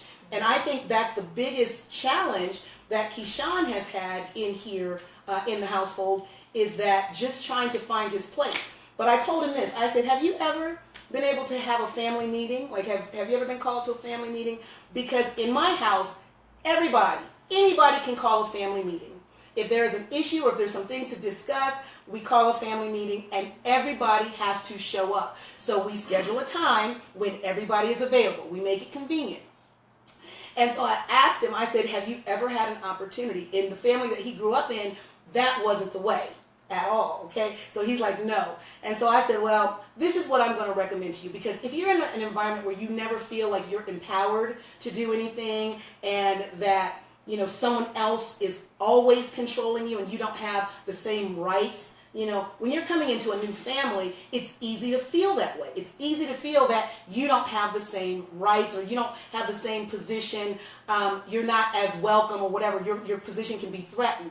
So I told him, I said, well, listen, and I said it during our family meeting. I said, Keyshawn, my recommendation to you is that you call a family meeting. At some point in time, call a family meeting. And I said, you can get up in there and say, y'all, I really didn't have anything to say. I just wanted to know what it felt like to be empowered to call a family meeting. But my point is, even if he did that and he didn't have anything to say, you've got 3 other individuals that are definitely going to have some things to share. So, but it's a time where we are able to be cohesive, and it's at that time where people talk. We hash it out. We talk about it. I remember my friend, the one I'm talking about, he had mentioned getting a little soapbox. It's so funny because we talked about family meetings too. And he talked about, yeah, we need to put something and write on it soapbox. So a person can get up on their soapbox and just let it out. But we actually do that in reality for real. And we don't have a soapbox. We just sit and talk. And feelings, you know, if feelings are challenged or whatever, it has to get resolved. We can't leave the table or the meeting with unresolved issues. Everybody has to come to some kind of understanding, even if it's a compromise. And when it's done, it's done. It's over. We're not, no carrying grudges. No, I'm going to my room. I'm going to treat you bad. I'm going to give you the silent treatment. Yeah, we don't act that way. There's none of that. He's a silent treatment kind of person. Yeah, I'm like, boy, you're going to get knocked out up in here. You better talk. He'll put his little headphones in his ears. I used to do that. Right, and yeah, that's why. With John, it's different. Because I used to do it, but I had if to go you out needed of to it. talk to him, he would acknowledge you. But like with Keyshawn, you would ask him a question, he'd straight ignore you. To me, that's disrespectful. Like I said, I used to do that. I don't remember him ever ignoring. You can ask Mommy. I used to do that. Oh, then he didn't do it to me. Well, it's different because by the time you came across, I had to acknowledge you somewhat. There had to been some type of acknowledgement. Whether the acknowledgement is get out my face or not, I had to acknowledge you somewhere because you're gonna still be there if I don't say nothing at all. But with Mommy, I used to try to do that. Your face. Right. I would try to do that with Mommy sometimes. Like when I got grounded one time, I used to try to act like I didn't hear nothing, keep color. It don't work. It don't work. So I eventually learned how to just say something to the degree of you understanding, well, okay, maybe not right now. I just don't want to talk right now. And eventually it got to that point where I could just say, I just don't want to talk right now. So if I don't take Jonathan's cue of Mom, I don't want to talk about this anymore. Like I said, if Jonathan's voice starts to escalate even the slightest, I'm like, okay. You know, that's all it takes. And that's a limit. And I start laughing. It's so funny because he's so rarely, like, you know, escalates with us, with me. Yeah. Anyway, especially not with me. But I know if he's escalating, I am like getting on his nerves. No, for real. I'm not an And escalator. so I look at him, I'm like, real. And I'll say that. Yeah. And then he looks at me, he'll start laughing, and I'm starting to laugh. I'm like, well, daggone.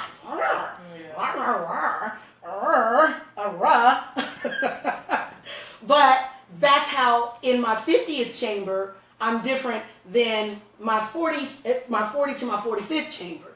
By my 50th chamber, it's not personal to me when I'm getting on your nerves. If you ask me to be quiet, okay, I can be quiet. We'll come back to it later. We can talk later. In my 50th chamber, I can take things outside of me. I think prior to that, I always felt like it was either a personal attack. If a person is being dismissive, that's personal, okay? Because that is trying to give you the message that you're not worth their expression, their Mom would communication. always say, don't take it so personally. And I'm like, but how else would I take that? Like, yeah. And it's true. So when someone dismisses you, that's very personal, okay? Because they are basically telling you you're not worth their time. And it's unnecessary, okay? You can say, I don't want to talk right now. That's just as easy. You don't have to ignore and shut down and be dismissive. That, in my opinion, is childish. That's all I can conclude with that one, because that means you can't use your words. Okay? You just can't use your words. And if I know very well that you got words, then you need to use them. And that's what I was kind of telling Keyshawn. I'm like, dude, if I gotta come find you and talk to you and have you pull your headphones out, we're gonna have a problem. Because by you putting your headphones on in my house, if anything happens here, you can't hear. If I need help, you can't hear. Okay? So I told him, I said, you leave one headphone out. I don't care if you put your music on and have the other one in, but you need to be, and it's also dangerous. If we need to get to him and we can't get to him and he's up there doing his little thing, he's not safe. It's unsafe. So not only is it dismissive, but it can also be a risk, okay? And so, you know, he has complied with that. And I'm very interested in the things that he has to talk about. I just don't know. I don't have a lot of information on it. So I feel like I'm a little awkward because I don't have a lot to say to him about it. I don't have the information. So I'm learning. He'll share things with me. He shows me different things. And, you know, they're cute. Some of the stuff is really cute and it's funny. But again, because I don't have a lot of information about, or background, foundation about some of the things that he loves, he's easier to talk to Jonathan. Because Jonathan is a jack of all trades, but Jonathan plays the video games, and Jonathan can play basketball, and Jonathan does all these things. And so poor Keyshawn, because Jonathan's hardly ever here now, he's got me and Yakira, and that's it, you know, and Skylar. I think he talks to Skylar the best. Because Skylar will come and whatever he's doing and whatever he's talking about, she's interested in, you know, she wants to be up there playing the game with him. She wants to be right there up under him and trying, but that's the age she's at. She's very curious. And so, you know, we make it through. I don't know, what is that experience like for you, Keyshawn? Do you feel dismissed in here, or do you feel like that they are just so clueless? What do you really feel? No, I get it. It's not if you're not interested. I would say you don't have enough information on what I do and stuff like that. That's what I would say. So this is one thing I will say.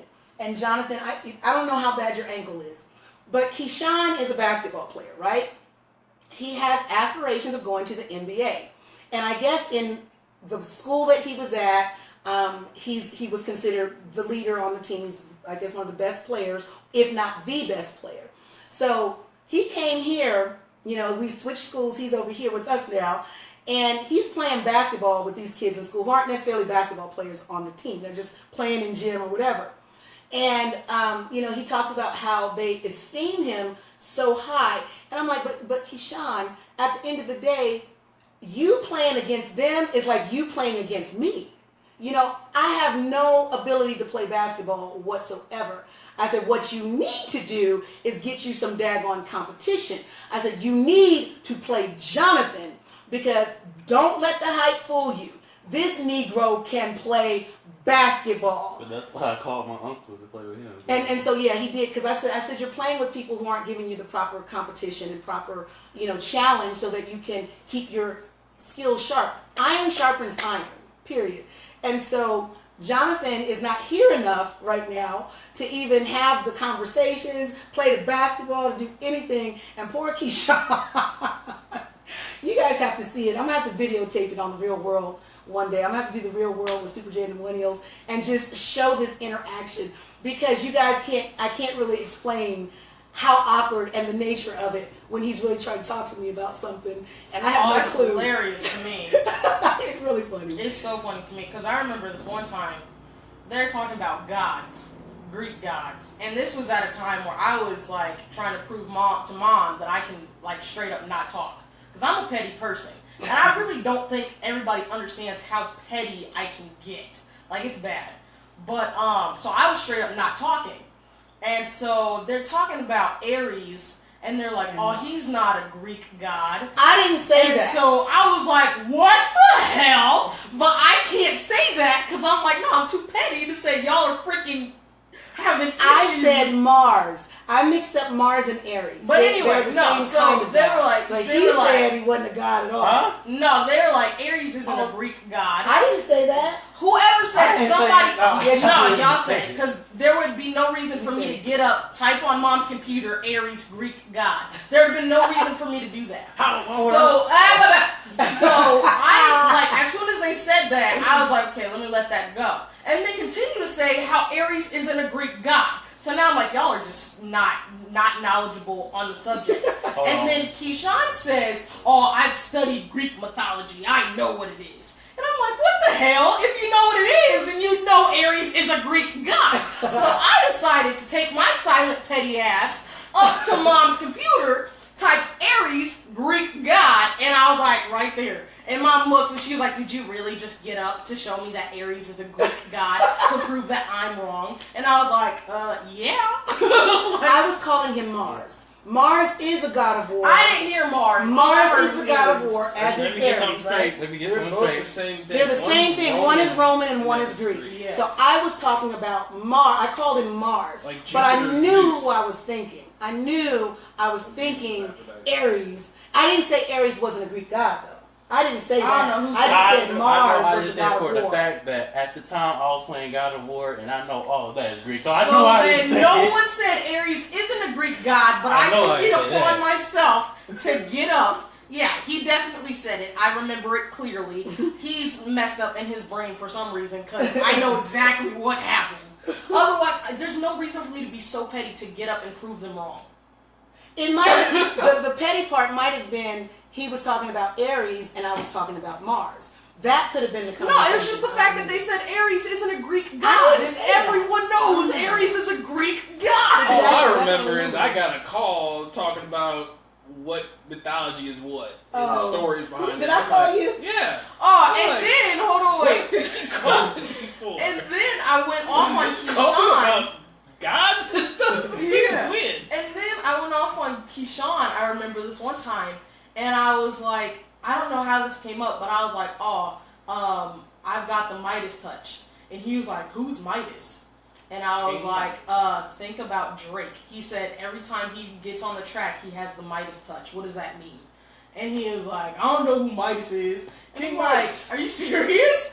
And The I'm man so, who was so the greedy. situation comes back in my head. Oh, I've studied Greek mythology. And I'm like, if you study Greek mythology, like I used to read books on Greek mythology. I'd go to the library specifically for Greek Yeah, mythology. these guys are the experts. Yes. So as soon as he's like, I don't know who King Midas is, I'm like, you couldn't have studied Greek mythology without knowing the man who goes to Zeus, asks for him to give him the golden touch, and ends up killing himself because he touched Because himself. he's too greedy. He touched That was the himself. whole point. It was like he granted his wish, but the man, King Midas, was so greedy that when he finally wanted to have the ability that everything that he touches is gold, one day he decides, oh, I look so pretty. Touched himself, man turns gold. Yeah, he started starving himself because all the food he tried to touch would turn to gold, and I was just like, dude, that is a great lesson.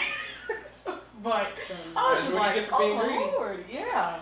Well, so at the end of the day, it seems like, at least in this house, there's a lot of forms of communication, none of which are violent, none of which are physical, but they can get passionate and heated, the petty. discussions. And she's a little petty. I'm not even petty. I wouldn't even say I'm a petty. little petty. Like, if you tick me off, I'm really petty. Like, I ain't mean. Yeah. So, I'm not petty. I am, That can't work with me because I'm too logical. yeah, I was going to Plus, say, I'm I not don't petty. pick battles that get people petty. So, like, I use my brain way too much. That's why I would like. I love fighting with petty people sometimes because when they're petty, logic sometimes go out the window. Yeah. Logic totally goes out the window. It's like me being logical pisses that person off even more, so it just makes it funny for me. It's funny. yeah, I don't think I've ever gotten petty with John, though, because he's never given me a reason to be petty. No. Like, you have to give me a reason to be petty. Plus, So- I'm And the logical reason as she was fuck. being petty with me was because I told her she doesn't know when to close her mouth, that she talks too much. I said, you can't be quiet for 5 minutes. And So I ended up being quiet for hours. So she decided she was going to be quiet for several days. I'm like, well, that's just fine. You know, you go and do what you got to do. Yeah, but while I was trying to be That's quiet, what I'm saying. she would say things about me that I can't, defend myself about. So I'm like, okay. Because if you're going to fight dirty like that, I'm going to fight. It's not going to be fair. It's not going to be a fair fight. Either way, she didn't get me to talk. Mars is the god of war from Greece. Got her to talk, didn't it? No. No, I didn't even talk. I went onto the computer and I was like, yeah. So I'm just like, no, you didn't get me to talk. So if we are in a place where in this household we can have heated arguments or discussions or whatever, and things get resolved, how come people can't do that? Why, when it's relationships, whether it's romantic relationship or whatever, and we're really talking about more the romantic kind, what is it that causes people to snap? We still haven't got that answer. Oh yeah, that's back to because what at the I end wanted of the to day, say. I think they're not family. You haven't grown up with them. They're still very brand new. Even with me and Brittany, we've been together for years, so there are certain things now that I've been accustomed to and I've gotten to understand and we work on, and there's an understanding. We take steps now, but especially brand new ones and stuff like that, they're not people you grew up with. They're not your family. They're, at the end of the day, you can try to see them that way, but it kind of depends on how you grew up, because I grew up where family is very, revered. You revere your family. Family's everything. Okay, and cool. the extended family is just as important as the immediate family. So it's like, so if we've adopted you in as family, your family. Exactly, and when you don't recognize that, I start to have a problem. So it's like that's a button, and that's a personal button, because that person that you're in a relationship with may not understand where that's even coming from. They're thinking, well, I don't have to do that because that's not what me and my family do. Sorry, that's now where communication comes into play. People just don't know how to talk. That's the problem. Yeah. Communication these days has gone out the window. They feel that actions speak louder than words, and actions sometimes, for whatever reason, is the only thing they do. Yeah.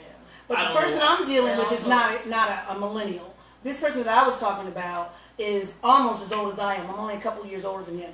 And when you can't use your words, that's where it started. Where do you think they learned it from? Yeah. They didn't just learn that from nowhere. But I think millennials use their words a little too much at this point. Just because we don't vocalize it, we go on social media and we talk about everything. I'm eating a peanut butter and jelly sandwich. This is the thing, though. They'd be saying stuff that, without research, without anything, they just want to say what they feel immediately. Yes. Without actually going on it, and that's what makes them sometimes look stupid, because they're not actually trying to find the answer to their question. They just want to say the answer to your question and ask a bunch of people, and I'm like, don't do that, because you're going to make yourself look stupid. Yeah. I tell everybody, like all my friends are somewhat younger than me, or people that I see like little sisters or brothers or whatever, I'm like, don't go on social media and talk stupid, because I'll be the first one to blast you. Like, don't do that. I promise you, don't do that. Yeah. Do some research, ask some people, because if this is passionate enough where you feel like you got to do this, talk to some immediate people that's not about to hurt your feelings first. Because people out there are going to hurt your feelings if you come off stupid. Like, it's not going to be pretty. Everybody knows YouTube. Everybody knows the comments that come on YouTube. You look stupid, you say something stupid, they will go off. And it's a lot of people on this planet. So that's why I don't understand millennials doing that. Like, it's funny sometimes how it comes off and what they say. Because, like, with the Lacers, that was hilarious. It was funny. As wrong as that was. That was cyberbullying. Hey, I would say, as wrong as that was the funniest thing I ever heard. She went in. Like, she went to this nigga's soul, looked at it, told it to shut the hell up, smacked it, and then walked. I was like, damn. It was kind of messed up. That was so funny. But that's coming from a dark place in my head, because I think dark stuff is funny sometimes. It was. At least, let me say this. At least my stuff is private. If I have an altercation or I'm having a confrontation with an individual, it's really between me and that individual. Mm-hmm. I'm not going to blast on social media. I'm not going to tell a name. If I talk about a situation, you're not going to hear their name. Mm-hmm. You're not going to hear details about them personally so that they can be identified. If somebody knows us, they may get an idea of who we might be talking about, who I might be talking about. But at the end of the day, not even likely there, because it could be somebody else. You don't know everybody who's in my life. This may sound like something that was in a different relationship, Yeah. So at the end of the day, it's not like something that you should go and broadcast. I don't see any. I've never seen any reason for that. Not that I'm ashamed of anything that I've done or that I do or say. Like I said, I started this conversation out with, I was ready to run somebody over. And then I was ready to shoot them. So yeah, I get it. I have been the one who, I love you. It's not your fault. You are not responsible for my emotions. At the end of the day, that's where we're going to wrap this up at. At the end of the day, you can, but I just want to say something, that I was the person who was in error. If I've gone so far, and thank God logic comes back, or people being barriers, one or the other, I'm snapped back to my logical self very quickly that this is irrational. You can get hurt, someone else can get hurt, someone who's not even involved can get hurt. Chill out. Go sit your butt down somewhere and just be mad, all right? Until you get over it. But most of the time, it's got to be between us. I'm not going to talk to this person's friends. I'm not calling his mama. I'm not going to family. I'm not going to do that, okay? If it doesn't get resolved between us, it doesn't get resolved. There's no way to resolve it. For me, it still causes certain frustration. Now, I told you guys before that I'm going to counseling, and that's one of the things that I'm discussing. I'm talking about why is it so frustrating to me because I'm such a verbal person. When somebody chooses not to resolve or even answer a freaking question, I just think it's rude, and I have a big issue with it. Because that's stupid. Well, I just think I don't know where that's coming from that person. So maybe I'm trying to understand a little bit better, not just myself, but the other person, and try to feel and get an understanding of what they may be experiencing so that I can deal with the situation a little bit more maturely and better. But there's ways that they could go around it instead of but just they choose not to. Exactly. But if they choose my not thing to, is, my thing is, instead of causing more problems by just straight ignoring me, say I just need some time. Because now you're causing more problems. You've ignored me, I'm pissed. Instead of just trying to figure out what's going on, now I'm pissed off. And I don't even care about what your reasoning or whatever is wrong with you. Well, in my 50th chamber at this point, though, I really don't care. I was, you have to control yourself at that point, because now it's still on you. Yeah, I'm not going to do anything, but he may not necessarily be pissed off yet. He or whoever could be ignoring you because they don't know what to say at that moment. Because, like I said, at that moment when I was stuck, I didn't know what to say. I was so stuck. I was like, let me just get out the situation. I didn't know what to say.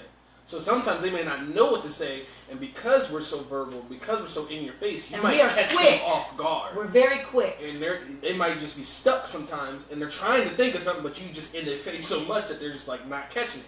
I'm like that sometimes with Brittany. I'm not gonna lie. Sometimes she asks too many questions. I'm like, stop asking. Like, I answered it once. This is the only answer for everything right now. Sorry, I don't got nothing else. This is the only answer for everything. Even if I got that at that time, that would have been fine with me. Like, listen, you can tell me to shut up. Like, leave me alone. Don't talk to me right now. That's perfectly fine. That is legitimate. I understand. Don't talk to me right now. I do not understand you putting me in a drawer, shutting the drawer, and then 3 months later opening the drawer like you never shut me in the drawer. I don't understand that. But I lived that, and I accepted that, and there was a part of me at that time that was willing to do that. And I think it was demeaning to me. I allowed and that's probably why I got so frustrated. When, like I told you, when I feel like I'm being taken advantage of, or when someone is actually demeaning my person, disrespecting my person, it causes that frustration and sometimes anger. But at this stage in the game, it's their loss. I know who I am. I know what I have to offer anybody in any relationship, and I know how I've grown, because it has been a personal mission to really become the best me I can become. I challenge my kids, become the best version. If I say something to you that is harsh and it hurts your feelings, understand I'm not saying it to tear you down. I'm helping you, I'm trying to help you possibly see something in yourself where you need to grow. It could be something in me where I need to grow, and I'm thinking it's them and I'm deflecting, and it's actually me. So I'll look at the whole thing and I'll sit down, and then I go, and let it mull over in my brain. I'll write stuff down, because sometimes it gets too jumbled in there. So I have to see it. And when I can see it, then it's like, oh, you know what, Jill, you actually went way off here. You know, this place, if you have the opportunity, you need to go and apologize. You need to go and fix that. And if someone's not talking to you, the only way you can communicate that to that person is just to write them something, send it, and, you know, it's there. At least they know that you felt a certain way if they chose to read, you know, what you wrote. But you've done your due diligence. You've gotten it off of yourself.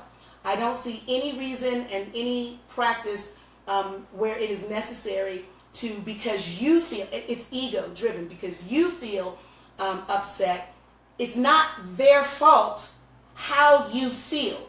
You're responsible for your own emotions as you are your own actions. So while we've not identified what's the difference between people who will snap and people who won't.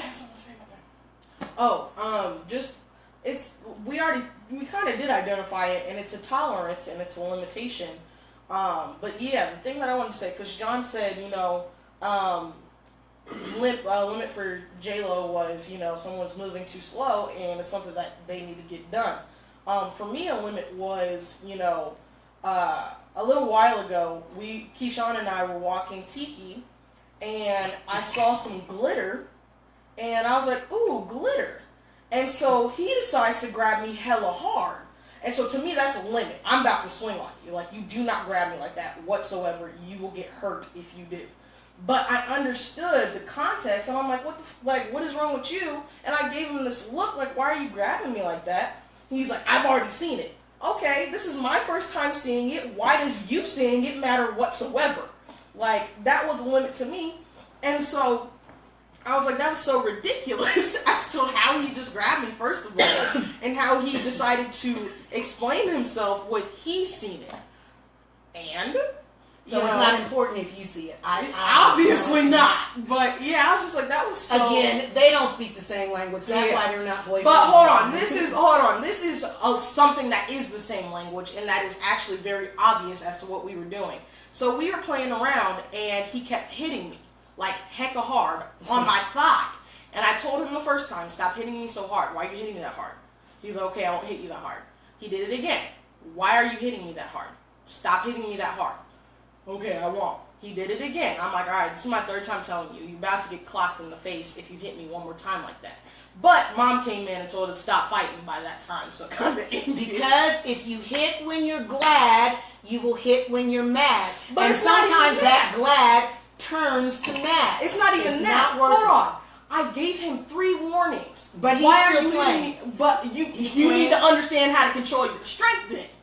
Well, you heavy-handed. I'm heavy-handed too, but I wasn't hitting you like that. I was not doing that. Like, it straight up felt like you were spanking me. So I'm like, dude, you're about to get knocked out. Like, straight up. That's what he was trying to do. Well, don't do that if I told you to stop. So this ain't no 50 Shades Darker daggone it. Hell no. So you about to get knocked the fuck out. So this ain't 50 Shades. Don't be putting no pain to me. And, you know, well, okay. So, we need to, on that note, let's wrap it up. I thank any and all of you who've come and shared with us, spent some time with us today. Time for my nap. Yeah, she's going to go for a nap. The topic was, it's not your fault that I love you. In other words, I still may hold these feelings for you that are strong feelings. If you choose not to accept and or reciprocate, that's not your issue, that's mine. And I have to accept whatever those limits, whatever those boundaries. There's a place of growth that you have to come to within yourself that's like, you know what? Well, it's obviously not a relationship that's meant to be. It's not going to work. You can't force something. And at the end of the day, if someone doesn't want to be with you or someone doesn't want to be with me, I for sure don't want to be with that person because I value myself.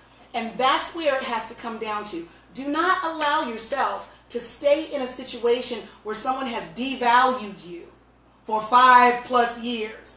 Don't do it, okay? For any years. Don't do it for any years. Because if you're not that type of person, you're allowing that person to chip away at your spirit at the end of the day.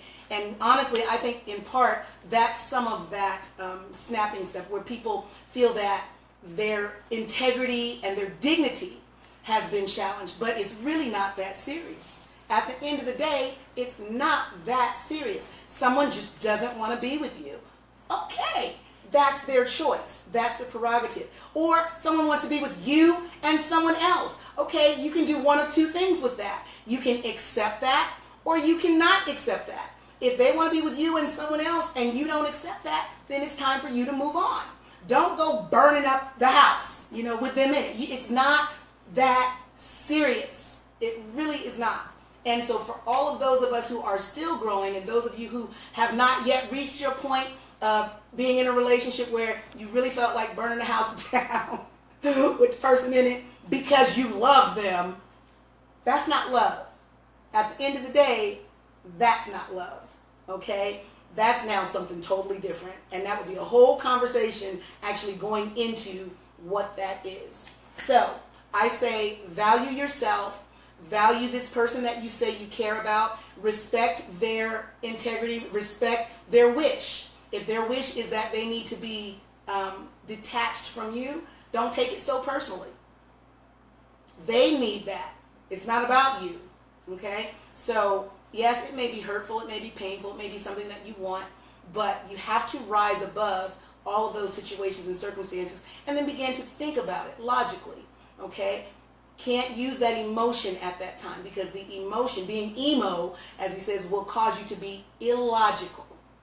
Illogical. And illogical causes you to break people's stuff, causes you to do damage, causes you to interfere in relationships. It causes you to do all kinds of ridiculous things coming outside of your own character. Now, Digga might say that is your character. That's who you are anyway. But I know for me, when I was in that kind of a place, and this was years and years and years ago, it's a different thing now, but that was not my practice. That's why it was easy to acknowledge it. It happened twice. Same person, 2 times, to where I was like really there. But one of them had to do with physical violence. So yeah. The other was just, I wasn't jealous. I want to say this. That situation where I was in the car, it wasn't because I was jealous. I felt so highly disrespected that there was a female in my house, in my room, in my bed, and I wasn't in my house. That was so utterly disrespectful. That made me very angry. I felt violated. So it was almost as bad as getting hit. Okay? I felt violated. So I think that's probably my limit. But if somebody just don't like me or doesn't want to talk to me, they're not violating me. All right? It's like, Jill, get over yourself. Super J, whatever. Get over it. Move on. Have the relationship at the level that it can be held. If it's a valuable relationship, if you still value that person, whatever the limits are, that's fine. If not, just move on. It's not a big deal. Your life will go on, and so will theirs, and everything will be good. The times when you can communicate and you can relate to each other, great. The times when you can't, you don't. All right? So, does anybody have any closing remarks? We couldn't see I couldn't see all of you guys because nobody got on for me. Well, I did, but it doesn't. Oh, these people are your friends. okay. I can't see them. So we can't see all of those of you who are there. If you guys could put like a thumbs up or do something or put your name, like say hi to me, so that when the stream goes off, we can tell that you're there. I think Mike Stotch said something. Warhammer, did you say something? You did. The Warhammer says, sounds like you like to, what does he say? Sounds like I like to share more than just love, Jonathan. Oh, he talking to Jonathan. That's why I was laughing. Sound like you know what? Jonathan is polyamorous. I can be polyamorous, but I choose to be monogamous if I can. That's my preference. But if I have to be polyamorous, if I have to have, it depends on who the person is. Plain and simple. I'm willing to do open relationships in certain circumstances, possibly. But that means what's good for the goose is good for the gander, and I do what I want when I'm not with you. When I'm with you, I'm with you. When I'm not, I'm not. And so in a way, that's not really even a relationship. It's a friendship, plain and simple, where you may do some things romantically at times, you might not. And sometimes those are okay, those are important, Sometimes they're not. Sometimes they can be a detriment. So, any closing remarks from you, Keyshawn? Just say that the Pac-12 tournament was fun. The Pac-12 tournament. Keyshawn went to the Pac-12 tournament yesterday. So they don't know And- what that is. No, they know what that is. It's a basketball tournament. They Well, know. They know who the Pac-12 I'm is. saying, but we didn't talk about it earlier, so that's kind of Yeah, but he just made a comment about the Pac. See, the Pac-12 tournament he went to yesterday. ASU and the Ducks. You saw? Was that the game you saw? It was the bunch of games we saw, but Arizona State University and Oregon went to the final. Arizona and so the Sun Devils and the Ducks went to the finals, and the Sun Devils won. Yakira, you have any closing remarks that you want to share? Someone bought something on my Amazon that I did not authorize. Okay, somebody's using her Amazon account without her permission. We will deal with that. And Jonathan, do you have any closing remarks?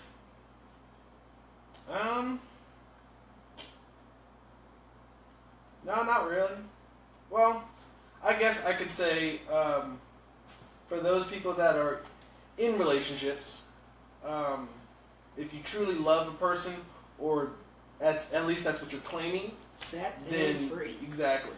Don't go crazy. If you Because love that- someone, I agree. That's not love. set Me them personally, free. you can be frustrated. Set them You free. can be angry. You can whatever. That's normal. You doing physical harm to them or somebody around them that they consider, close or whatever. That's not love no more. Now you're going into a whole hate. different emotion. That's a whole. That's not love. I can't hurt somebody I love. I can be angry with somebody I love, but I can't hurt. Right. So. So something else, you've now introduced a whole new emotion. In other words, something has superseded your love because you don't love them if you're trying to hurt them at that point. You may have thought that it was love that pushed you there, but love doesn't hurt. Love doesn't do that. So at the end of the day, we're trying to share the love. And I believe that all of my relationships are valuable. Some of them have limits, and that's fine. Some of them are not in the place that I would love them to be, but that's fine also. I've grown to such a place where it's okay. I have to value a person and respect them for who they are, where they are, and how they need to live. What makes them happy? What makes me happy? If we can't be happy together, then we're not going to be together anyway. It doesn't make any sense.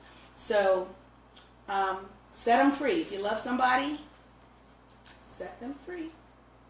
And if they come back, then maybe it was meant to be all along, but maybe not at that time. So there it is. All right. Thank you guys for hanging out with us. This was a long one. I feel like we talked a whole lot. But I hope some positive things came out of it. And I hope at the end of the day, if you have to evaluate your own relationships or your own responses or even your own self, tolerance, how you respond to information that comes at you when you feel that the information is not favorable or in your favor, what you wanted. How do you respond to that? How do you internalize and how do you reciprocate? What do you do?